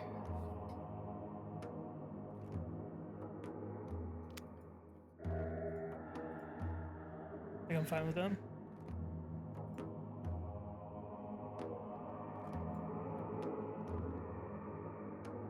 Yeah, that seems like a pretty good route. Do we want to mark our intended path? The blank spaces are. things could still trigger on blank space. So they can still trigger stuff. You just know that there is, at least from what the map said, that these spots are marked. They may be blank. They may actually be an ambush. You don't know. Then The red areas are actually dangerous, but can still have loot there too. So it might be a good idea to do this. Retread our path over this. Go back and forth without. So we know that this is a safe area. Past it already. Hopefully. Right. I mean, I know things can change in the That's Underdark, but. I was about to say, 13 did say that it becomes more dangerous as they become aware of our presence, which does make me a little hesitant to retread the same tile.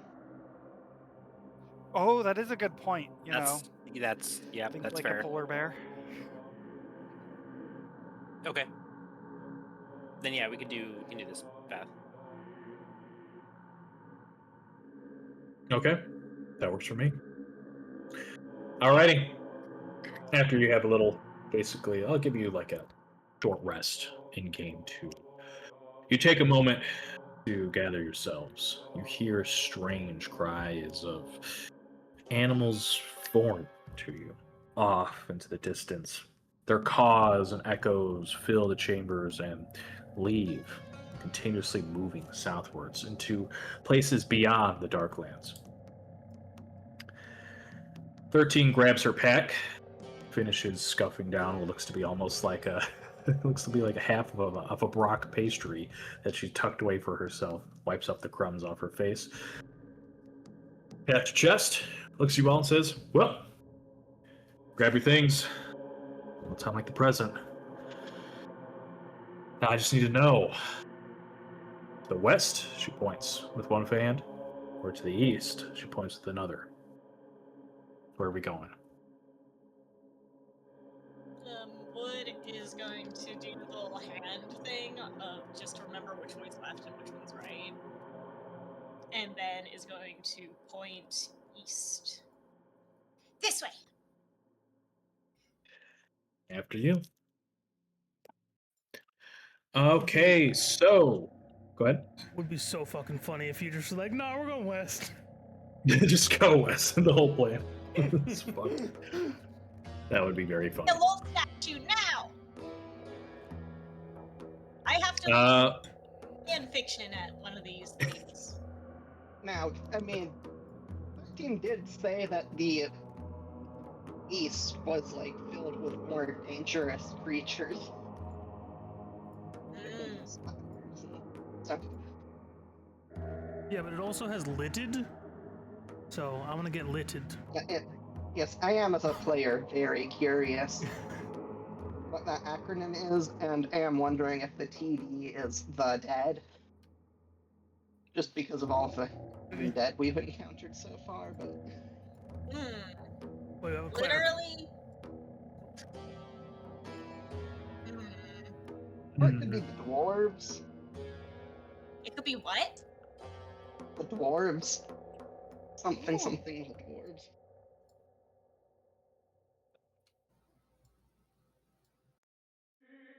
Little intelligent.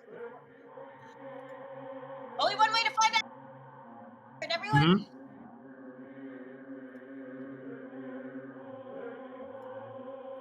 Alrighty. So, party leader. Yes. Scout. Excuse me. Move the token. When you move the token, once you get to a new spot, everybody needs to mark off 1 day of rations. Every hex you do, you have to mark off 1. Once you arrive to a new one, which you just did, I need you to please roll me a d20. A D20. No. I lied. A d8. It's a d8. Sorry.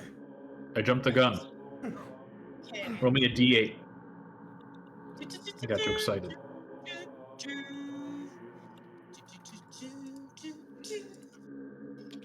Flash. Does anybody have spare rations? Hey, there we go. Now roll me a d20. So we're triggering something. How many rations do you have? I have 9. Okay. Oh boy. I just used one, so I have 12 Now I left. have 8. Beautiful. I love it when stuff happens immediately. All right, give me 1 second.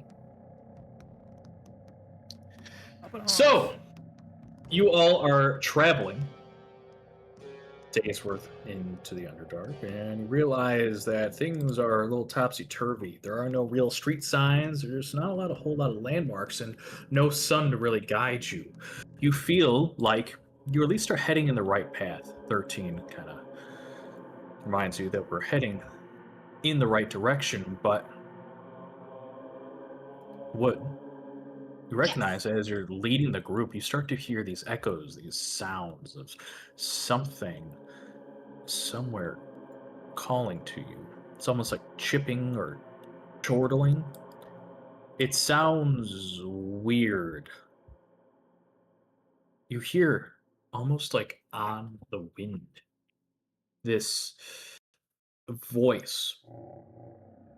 It bounces off the walls. It carries as if it was so far away, but it wafts in the air like a whisper. Please make a perception check.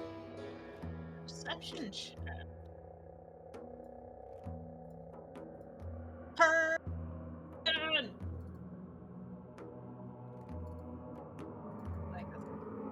15.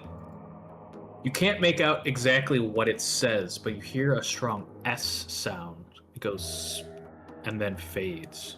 But it was saying this, at least from you can recognize, was in common, normal common.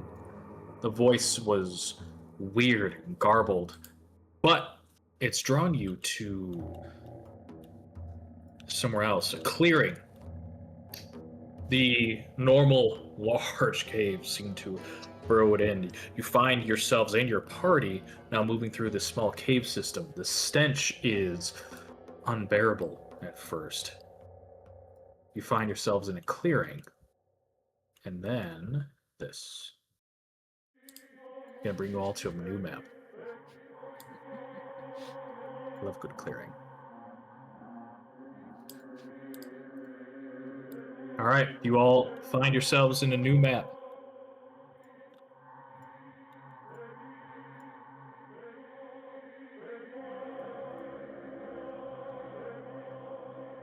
Beautiful. I'm looking at the stream, and it's looking just like how I liked. So I've been messing with light settings, a few things, changing colors and tints to give it a more natural sort of light since there are glowing funguses and whatnot. Wood. You would be up front, like so. You see a few humanoid creatures lurched over. This clearing has opened up into about a 30-foot high, almost like cave or cavern within this honeycomb section, of the Underdark. You're still within the highlands, but in this sort of porous wall structure. A few large mushrooms, about 15 feet in height. Yellow caps bloom over almost like awnings or umbrellas, sheltering this very soft, almost misting from the ceiling. It gently falls onto the ground. You see that you've stepped into this large, sort of not fleshy, but almost soaked grass is the best way to explain it, but fungus instead. It squelches under your feet. With a single squelch, you step in. And you notice one of these creatures holding a large club studded with rocks and pieces of sharpened stone. It turns towards you. Clicks. Its lizard-like tongue flicks it at your general direction. This place smells foul. Few more start slowly walking towards you. Claws outstretched. They keep clicking at you aggressively. What game are you playing? Is that a night? Yeah. I would like to mimic the clicking. Performance. Performance, okay. Load out our 2 levels of Bard. 1, 2, 3. Oh, that's not performance. That's a different P word. I would like to use my inspiration. Go ahead. Can I interject for a second? The inspiration goes off. However, there is a magical energy washes over you as from like fucking an hour and a half ago. The inspiration bought by Jenny is immediately given to you. So do not consume your inspiration. Flickers. Ooh. Whoa. Okay. Performance. This time with passion. Creature clicks its tongue and keeps moving towards you. It lumbers towards you. This humanoid creature, as it kind of stands upright, its chest out, scales gleaming, it almost seems to be sort of almost like bioluminescent. Feel free to roll me a nature check. The rest of you, what are you doing?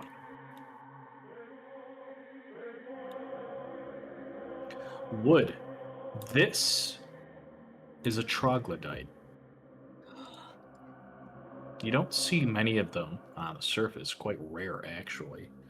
This one is not a normal troglodyte, but a larger one. You've heard that troglodytes sort of live in a classic sort of hierarchical structure, usually by their size. The bigger they are, the stronger they are, and the leader of the pack kind of deal. This is most likely a champion, someone quite strong, holding a studded club, moves toward you, keeps clicking at you in a strange language. You know that troglodytes speak in only one language. It is called troglodyte. It is a very complex, weird language of clicks and hisses, like a reptile. Keeps clicking at you.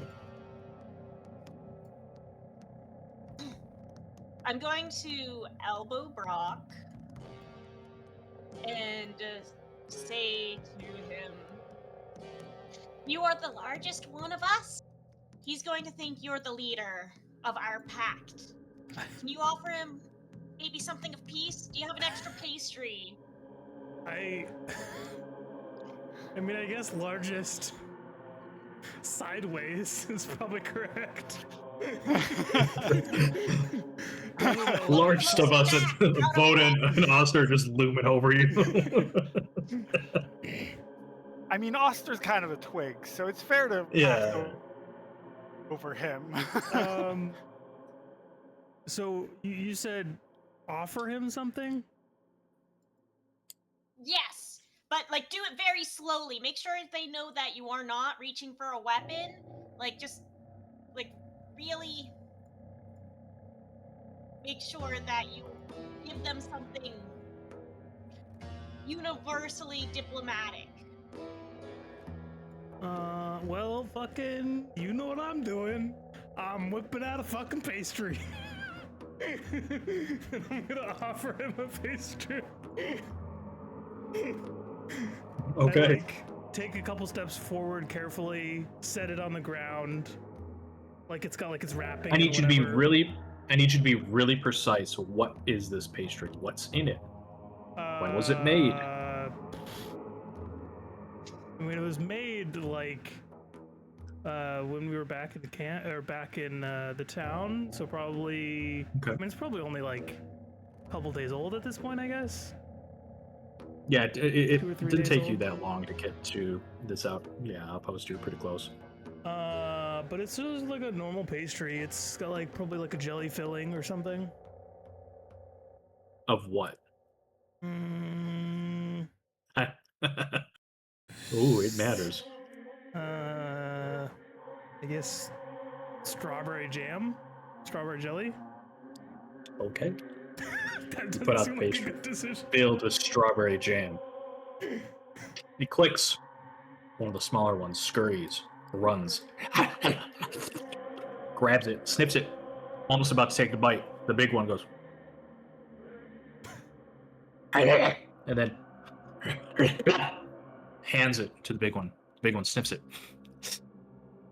again, licks it, looks at you, smushes it into its hand, and spits it out. All right, I pull out my weapon. I'm Points charging its him. big club. All right. Okay. Nope. Roll initiative. You have disgraced me. You have disgraced my Roll family. initiative. Yes, disgraced you. Yeah. Wood, you rolled real well. Actually, you rolled a really good nature check. Now I'll spoil it after. This is fine since we're already in combat. You just remember the back of your mind as Brock Cannon says, "Oh yeah, they're like vultures. They only eat decaying, nasty stuff. Like it has to be really rotten and oh." Ben is extra glad that he took a fire injury and not a necrotic injury.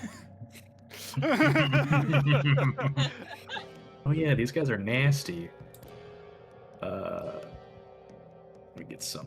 Would be some good fighting troglodyte music. You know what? Whoever wants to, thinking of some music that would be fighting troglodytes, go ahead. Post it for Brock here.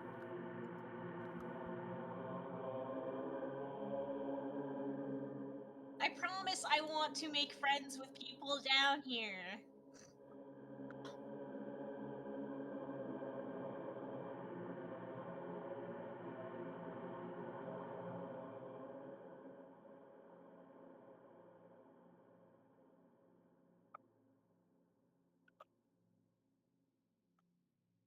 Also, before we get too into the thick of it, I would like.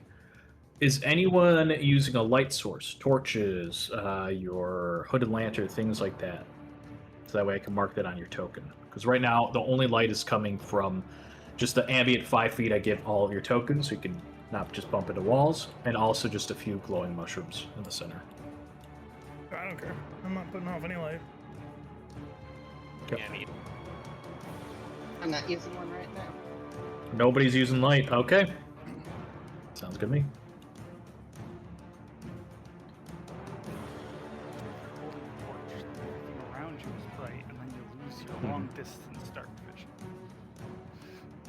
vision. You still have your long distance dark vision. It just goes past you. I just mean in the real world view. Oh, yeah. I just feel like a light source right now would make it easier for monsters to tell about where we are. Okay. But they probably don't have that much light receptors down here. You saw those eyeless birds in the sky? Why would they need light receptors or strong ones down here? I mean, because there is still light. There's the glowing fungus. Hmm. Right. So even if some things don't use it, some things will. And they're going to be Alrighty. better adapted than us to noticing things in this dark. That's true. Oster, you're up. All right. Do I go the more sensible route and fireball, or do I go the more fun route and try one of my higher level spells that I haven't gotten a And chance to fireball. get off yet? Fireball is fun. Fireball's Fireball weird. is fun, but confusion might be a real fucking mess. I vote confusion. Oh, fusion. I kind of feel Ninth level I can hit fireball. all but one with it. All right, I'm gonna bonus action activate my innate sorcery, Okay. which spell save DC is increased by 1, so it'll be 1 higher than what these say. I haven't set up a macro for Okay. for that. And then I will cast with my action Confusion, 10-foot radius. So I was measuring it out before, and with a 10-foot radius here, Mhm. it's funny how it actually still works at this one. But it changes the size. Anyway, I can hit all but one of the ones that I'm aware of. Okay. With Confusion. So DC Alrighty. 16 whiz save. 3, 4. Alright, those are my Trogs and Champion. Okay, Champion is not confused. And one of the Trogs is not confused. 2 are confused. Jacob watches over the 2 of them. And posts, let's see, spell details. Now you need to roll each creature within 10-foot radius. Oh, it must roll a d10 at the start of its turn. Okay, sorry, I don't get a lot of confusion used. All right, 2 of them are just confused and are just stumbling about trying to figure out what to do. All right. That is action and bonus action. I can't really get further behind cover than I currently am, so that is the end of my turn.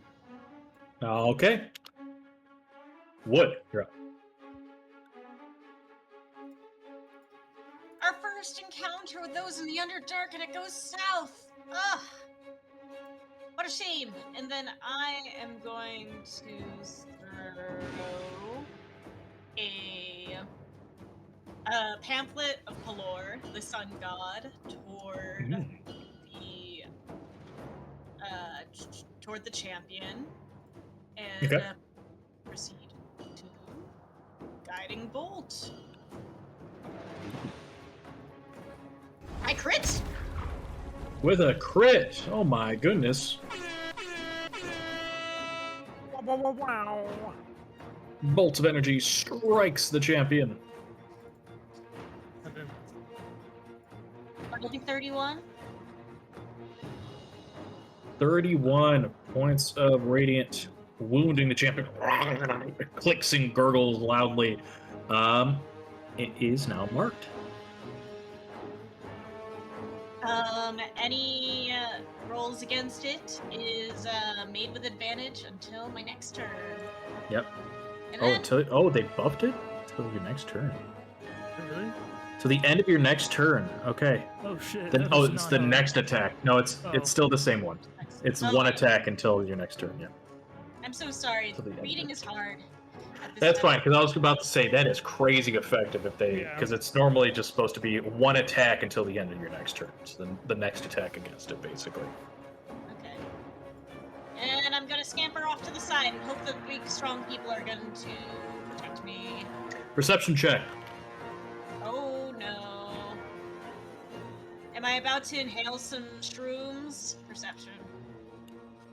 15. Give me one check. I need to figure something out. Got to get drugged. Drugs. You don't notice anything. Oh jeez. Okay. Oh boy. Beautiful. Robin, you're up. Okay, Robin's gonna take out his short bow and attack this troglodyte All right. with advantage because it's the first round and I rolled higher than them in initiative. Oh, yeah.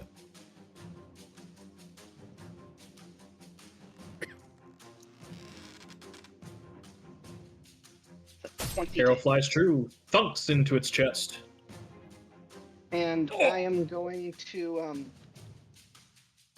use one of my sneak attack dice to cunning strike trip. I think. Let me read. Make sure I can do that on a ranged attack. Yeah, just when you deal sneak attack damage. Yeah, so it will need to make a dexterity save. Do the damage first before we need to make a save. Okay, Because guess what? The arrow flies true, and you notice it as it does, it goes right through its heart. It explodes outwards. The arrow kind of breaks as the trog falls to the ground, shrivels. Dead. One hit KO. like tripping it.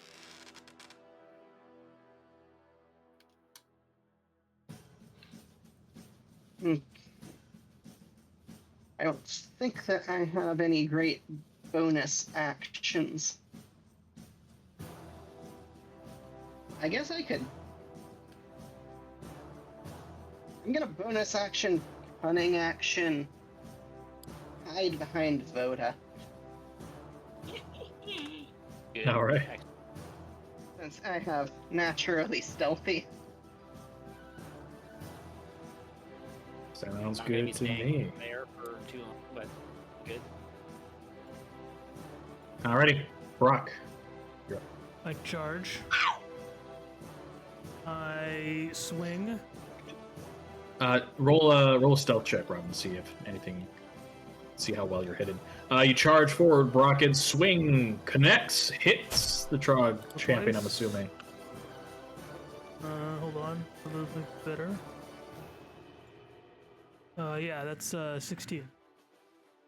Okay. I'm just doing quick perception checks to see how well Robin is hidden. That wasn't supposed to be with advantage, so it should have been the 11. But since I have proficiency, actually I have expertise too in stealth, and I also have reliable talent, I am going to turn that 2 into a 10. Okay. Luckily enough, I rolled so bad on everything that nothing is paying attention to. All right, you find a little alcove in this sort of like pocketed wall. As you're doing that, the greatsword connects and chops into the troglodyte champion. Also, I'm gonna roll again because that was supposed to have advantage. If it Sure. Can crits, you it also does make a not. con save because he's very, very stinky? What is this for poisoned? Yes, it is. 22. You are completely immune to the troglodyte stench until a long rest. Okay, so 16 damage from that attack, and then I will attack again. Yep. 13. 13 to hit, goes wide. Damn, 5 graze, and potion. We have fat potions, I think. Yeah, that's fine. Next. Alrighty. Up next are my troglodytes. They chitter and click and snarl and spit. The two that are confused, I need to roll a d10 for each of them. So the closest one to Brock. What are you gonna do? You are going to 9. Target chooses a behavior at the end of each of its turns. Target chooses its behavior at the end of each of its turns, and inflicted target repeats the save into. Okay, so basically it gets to do whatever it wants. And a 6.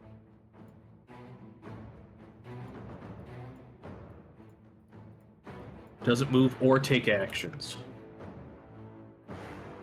It's pretty dumb, so it's just going to move up and not do anything else to Brock. Just step forward. The one closest already will attack Brock twice. With disadvantage. Snarling, sputtering goes wide. Sorry, I'm scrolling up. At the end of each of its turns, inflicted target repeats the save, ending it. Okay, so they both get to make wisdom saves again. DC 16. Which they both succeed. Oof, okay. Damn. Didn't get much out of that spell. Yeah, they're not even that particularly wise. That's a shame. Alright, I have one more trog that's in Rock's face. Swings twice with disadvantage, and missing both of those. That armor and the cloak combo is very strong. And Brock, you notice that as you're standing there tanking all these hits, you hear snarling and chittering as several more emerge. I think this one will go towards an easier target. I'm anemic. Towards the anemic cat. Two more merge here. Yeah, we'll go like so. And Brock. Yeah, so we'll do this. Brock, a total of 2 slings from hiding under this large canopy mushroom. They're just flinging these sort of poison-coated stones at you, Brock, with disadvantage. First one, wide and wide, tings or goes completely away from you. Wood, 2 of them rush towards you. A total of 4 rend. 1, 2, 3, 4 claws. Ripping and tearing. Wood, what is your AC? Mine on my character sheet is marked 20, and I'm trying to cite think my that's true. sources.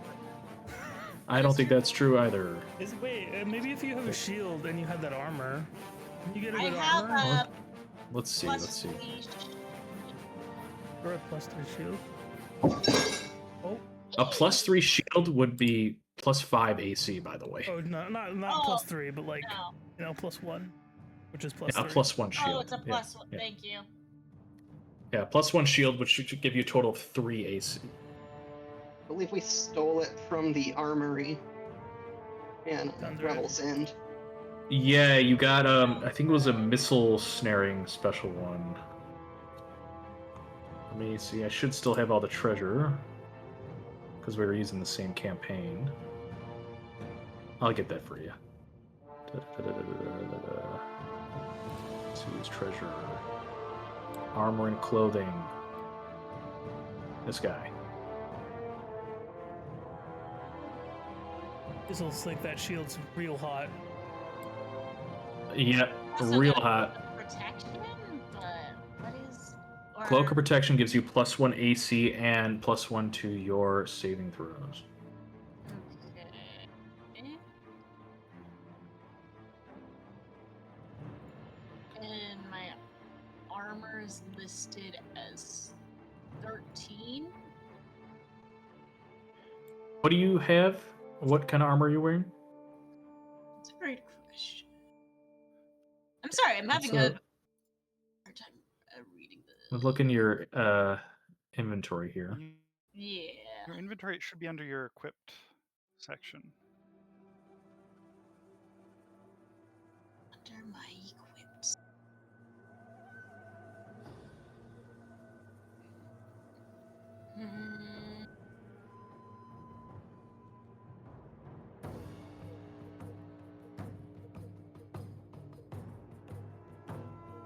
All I see is the leather armor that I purchased off the lesbian. You have. I see another armor that it's not equipped to your character right now. What's a? Does this explain? Hold on. Sorry, I'm looking in your sheet too. 16, 17 sounds correct. I don't know why it says 20. Okay. Yeah, because if you had, because here I gave you all. I don't know who has this chain shirt. I remember giving you all this. We've reworked it. One of you has this on.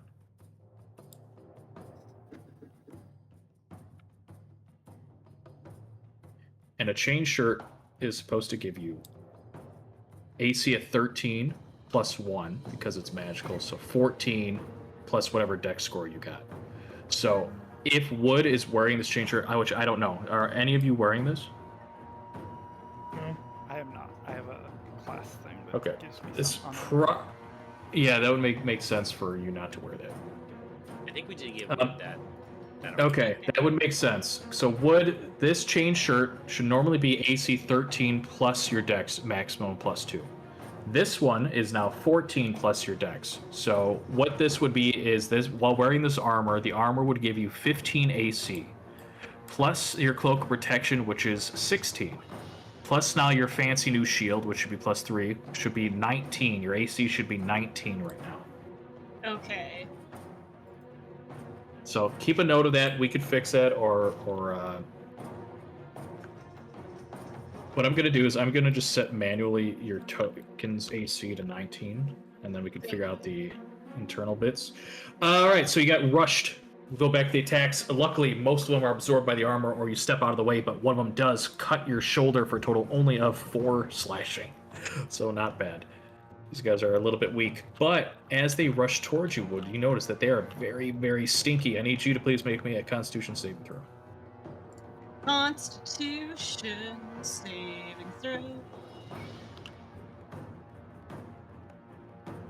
You're okay. You are immune for the time being to their smelly stinkiness. Woohoo! Okay, those are my trugs. Voda, you're up. I'm gonna. Oh, hi, you're just right here. Mm-hmm. I'm Con save. They're very stinky. Alright. Stinky. Hey, guess what? It's stinky. You are now poisoned. I don't really. I'm gonna use inspiration. My sheet Okay. says I have a DM inspiration kicking around in here, so I'm. All right, then use it. Go ahead. Okay. Auto success. DM spell. No. I'm gonna use my normal one. Oh, just use your normal one. Okay. I'll save my DM one for when it really matters. Sure. I was gonna say this Okay. is just being stinky. Yeah, I know, and I just didn't want to. I'm going to use one of my attacks to breath attack. Okay. Can't really see if anyone's behind these two, but they're about to get breathed on. Oh my. Please make a dex save. Okay. Sorry, I'm just marking You- those that are now immune to the Can you stinkiness. put the comb back up? Sure. I think it's a. DC, yeah, that's 15. Okay, It's a it's 30-foot just the cone, two I in think front you're of you. hitting me, so. Well, I hold can on, breathe hold on. real far, guys. I can breathe real far, guys. far. No. All right, one of them critically succeeds in front of you. The other one fails. All right. They take 2 feet. I can put that right here. All right, so that is cold damage. Cold. Ooh, you notice that as the cold washes over these troglodytes, even the one that succeeded critically seems to really not like it. The other one shrivels up. It seems to be very effective. Oh. Let me just make a note that troglodytes don't like cold. For our entire duration down here. And then I'm just gonna, I'll whack the one right in front of me. Got it. I'm assuming a 27 hits. Oh yeah. It'll be 12 So bludgeoning this one damage. shriveled up, and the other one was severely wounded. And with a crack, you smack into the face of the troglodyte, crumbles to the ground. Thud. Dead.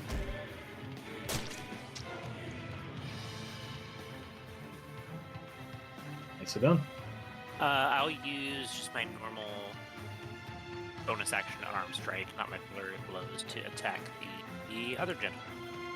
No, okay. For 10. Wait, hold on. You killed one I with the killed breath both. They're dead. Oh, I killed one with a breath attack. Oh. It shriveled up. It failed, and then the 15 turned into 30 points of cold damage. I see. Then I'll run forward and punch this one. Go for it. Hits. That's a 20. 10 bludgeoning. All right. Punches him in the face. Go next.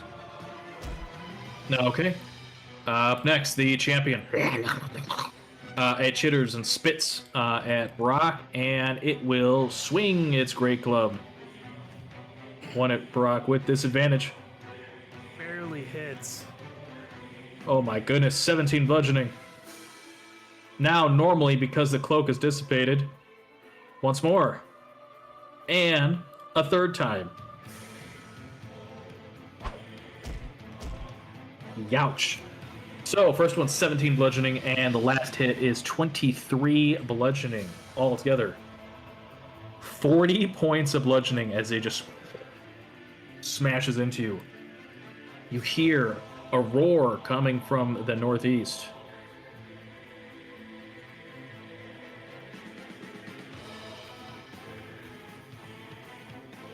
Another one rushes down the steps, swinging its club wildly at you, Brock, running into the fray, and that's its turn. Noises from the east. You hear chittering and mumblings. You begin to hear this sort of like, almost like insectoid kind of sound of chitteries as you start to see this sort of reddish light emanate from the north. Let me see if I can... it's going to be too much work for this time. That's fine.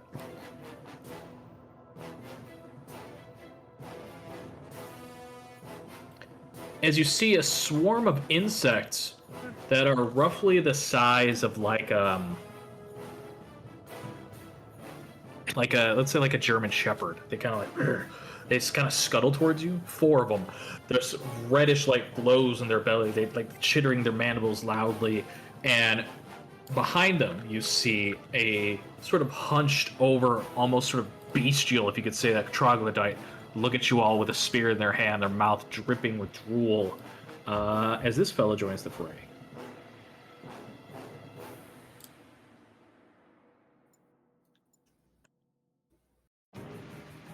And finally, last but not least, could hear shifting in the walls. You start to hear sounds of rubble kind of gently fall and thunk into the ground.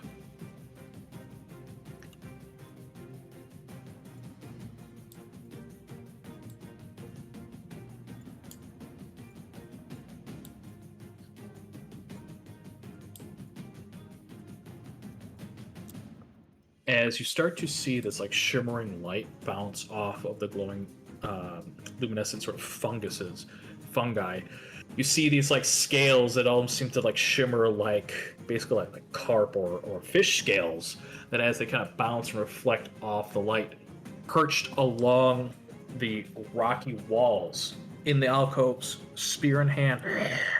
You could feel drool drip down on your shoulders, both Wood and Oster, as you see these fellows emerge out of the walls.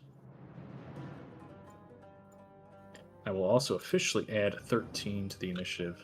She's now aware of what's going on. 8. Beautiful. All right, let me add our new friends to the initiative. Uh-oh.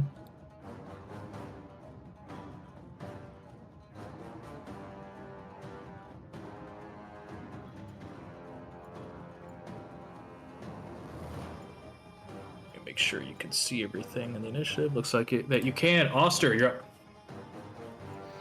As much as I dislike the threat right in my face, I think I have a moral obligation with this sort of a setup to cast a fireball, you know? Just obviously. Because how often do you get this many enemies inside of range for one without any friends? You know, I can't not. And it's a DC 16 still. Still that bonus. Oh my. So I believe it was right here. Wow. Okay, exploding all of my things. We'll take it. Yep.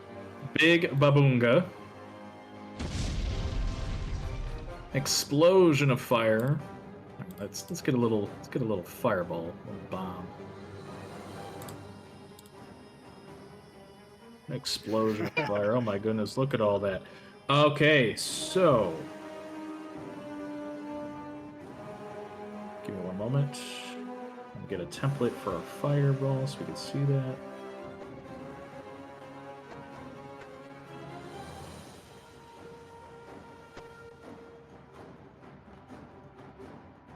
That is a lot of fire.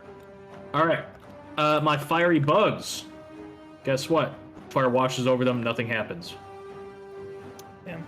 Our Troglodyte Beastmaster, they are going to try to resist. 25. Still going to get scorched. Our regular Trogs, we've got 1, 2, 3. 1 succeed, 2 fails. Our champions. Both are in there. Both succeed. Damn. Oof. Good idea. Rolling well. Yeah. They're rolling well.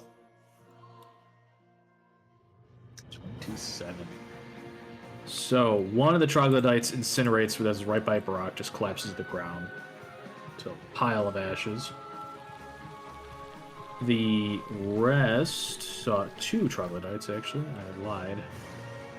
Both of them, both that are fighting Barak just crumble to the ground to ash right in front of you. One that was outside takes half of that, which still is going to hurt it. 13, wounding it. Burns its back. The champions both succeed. The wounded champion crumbles in front of you, Barak, I to smile cinders. as he collapses under the ground. And he goes just right behind it, doing running at you. The Beastmaster succeeds really well, but still gets burnt. And the firebugs are immune to fire. Fireballs. Okay. Mm-hmm. I shouldn't move. I don't want. Or no, I can move within range of this one. See that one. You said that rocks were like crumbling in the tunnel. Do I think that the tunnel's gonna collapse behind us? No, what I meant was like it's very sort of porous.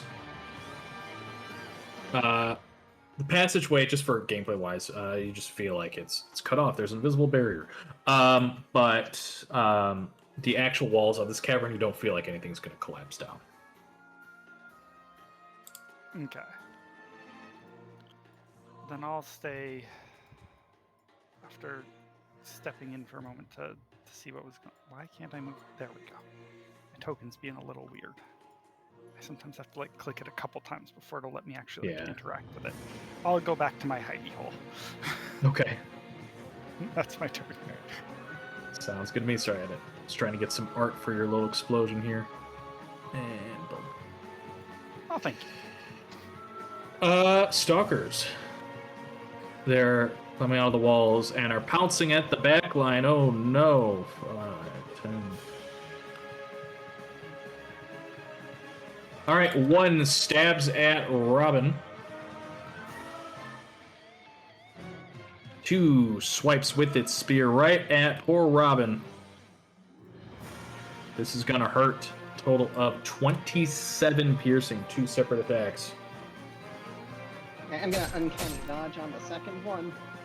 Okay.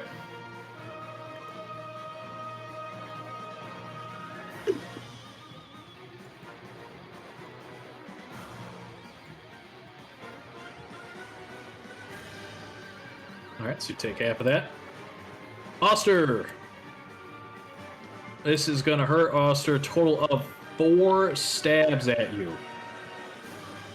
1, 2, 3, 4. Youch. Alright. So the 1 crit miss, in 2 one misses. of their hits.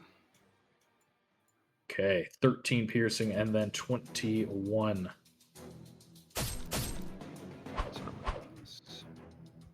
They snarl at your face.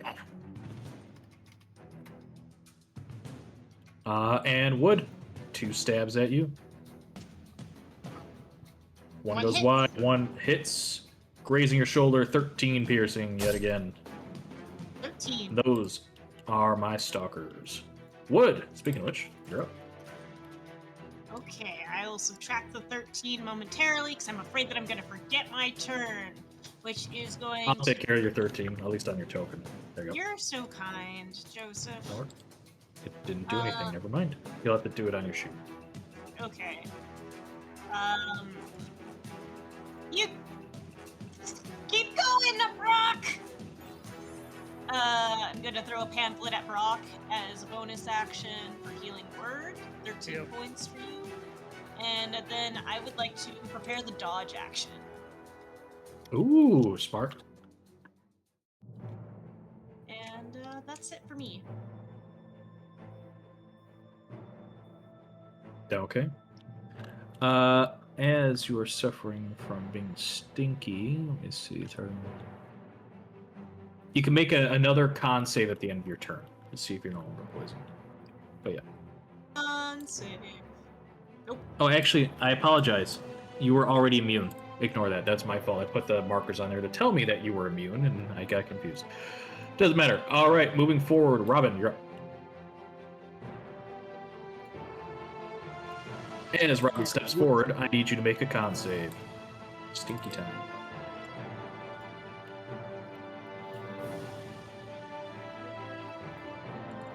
You are immune. Immune for the fight. And then I will try to stab the guy. Actually, I'm gonna try and stab this guy. Okay. Buster seems to have a lot going at him right now. I'll make sure, yep. Oh my goodness. Baba Booey, Baba Booey. Okay. Yeah, you step forward and 1 shot, 1 kill. How do you do it? Just straight in the throat. Just right into its hunched over shrug of the die. This one's a lot more sort of almost like snake-like or finned. Not even snake. It's like almost like more fish-like than the others. But you stab right into its throat, collapses to the ground into a smelly pile. Then I am going to bonus action drink one of my potions of greater healing. Okay, sounds good to me. Brock. Go. The Um, cercinus of Trogs, exactly. I will swipe at the man next to me. Alrighty. 25. That's a hit. Roll twice, I think. 20 damage. 20 cleaves it into two pieces, splats in the ground. I.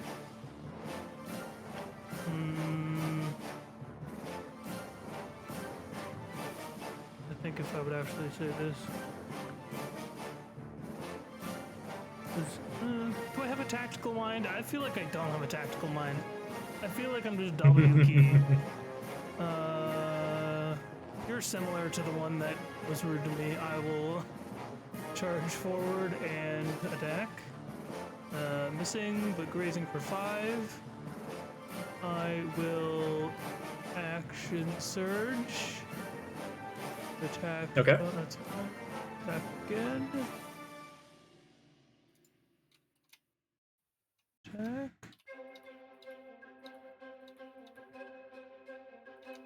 Alright, rushing forward. Swings, connects, chops into the champion. 16. 16. And attack again. And actually on that Snarls last at one, you. I'm gonna roll Yep. use a. Oh, what is being so? Use one of these. I'm gonna roll a d8, and that is 7 extra force damage. That guy. Additional 7 wounding. Will attack again. Come on.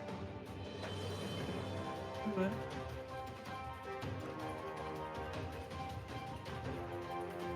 That's a hit. 19. Swing the blade the opposite direction, chops into its stomach. 4. 12.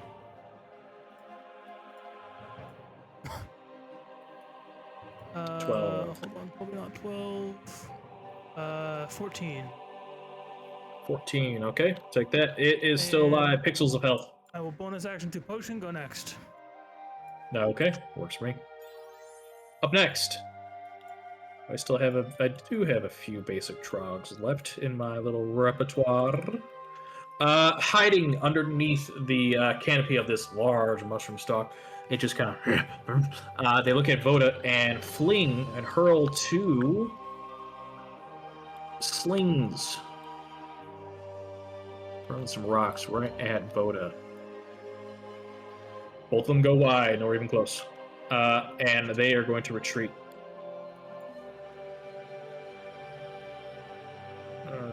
Here or so. That is their turn. Voda, you're up. Right. So I heard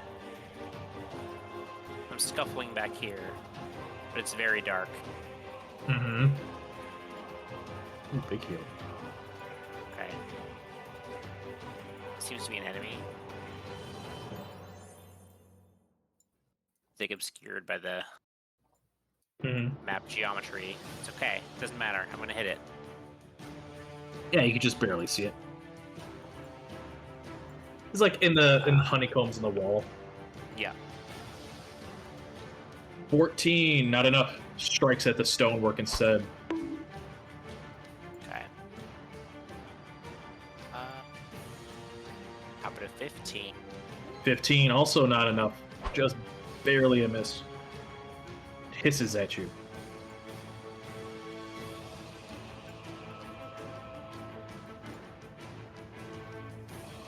How about those? 17's a hit, and a 25. Those will hit.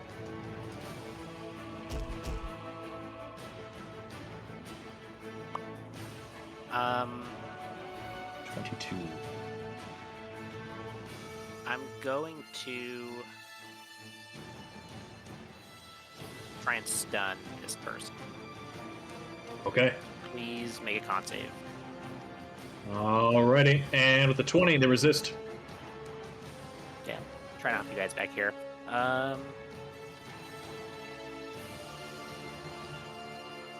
Go next. Hopefully, I've got his attention. Got it. 13 steps forward, seeing that the punches are working, and she cracks her knuckles and goes to basically give it a haymaker, punching right at the troglodyte. Both miss.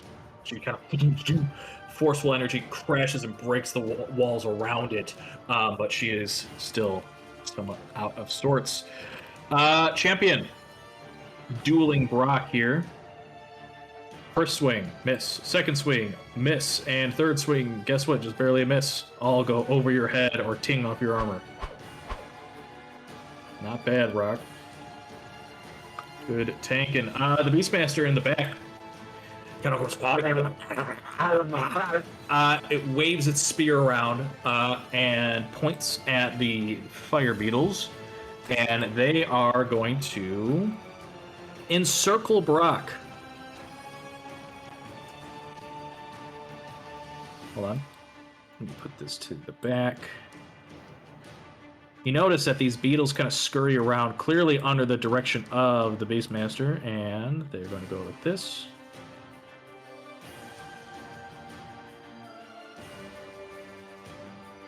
Like so. And it points with the spear again as all of them chomp at you, Brock, with advantage. A total of 4 bites. 1, 2, 3, 4 with advantage. 2 hit. Normal.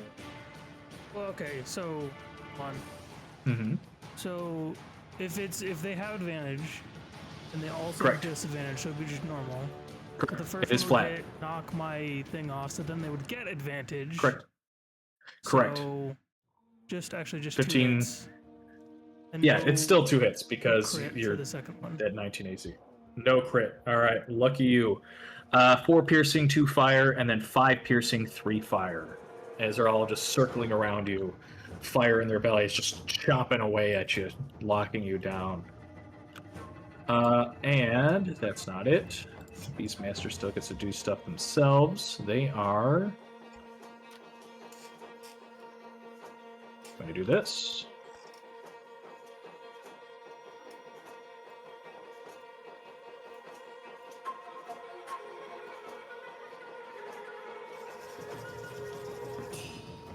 They're going to move to here, and that's their turn. As that happens, Brock, you hear the sound of this sort of like this sort of rhythmic almost chant. You start to see this soft sort of bluish light come from the northeastern chamber, and then let me see. I think you could see this. Yeah. So if you look at the map on the eastern wall here, that is a 20-foot incline. So whatever standing there would be able to perch over it. You see now 2 sort of almost like leaning on stabs, gnarled, bent branches covered in small little pores and holes with little mushrooms sort of all along the spine of these stabs are several more older looking troglodytes that look like this. I will add them to the initiative. And with that, I think that is a good spot to end on. So, these shamans come into play, magic flowing through their arcane stabs as they get ready to strike. At the 4, that makes sense. We're old and slow. As we end basically on this shot of more and more of these troglodytes kind of swarm this whole area. Clearly, you've stumbled into their feeding grounds or their territory of some kind. But yeah, and I think that is a good spot. So, adventurers, thank you all for another lovely, lovely session. We are now officially in the Underdark. It's dark. Yes, it is. There are creatures abound. It's dark. Cool. Well, thank you, Chad, for joining us. Lots of fun things in store. I'm definitely trying out some new things I've never done.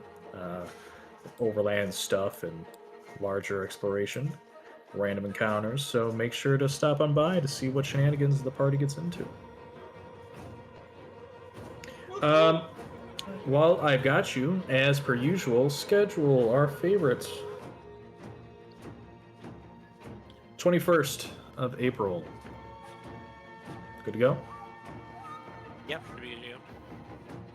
Cool.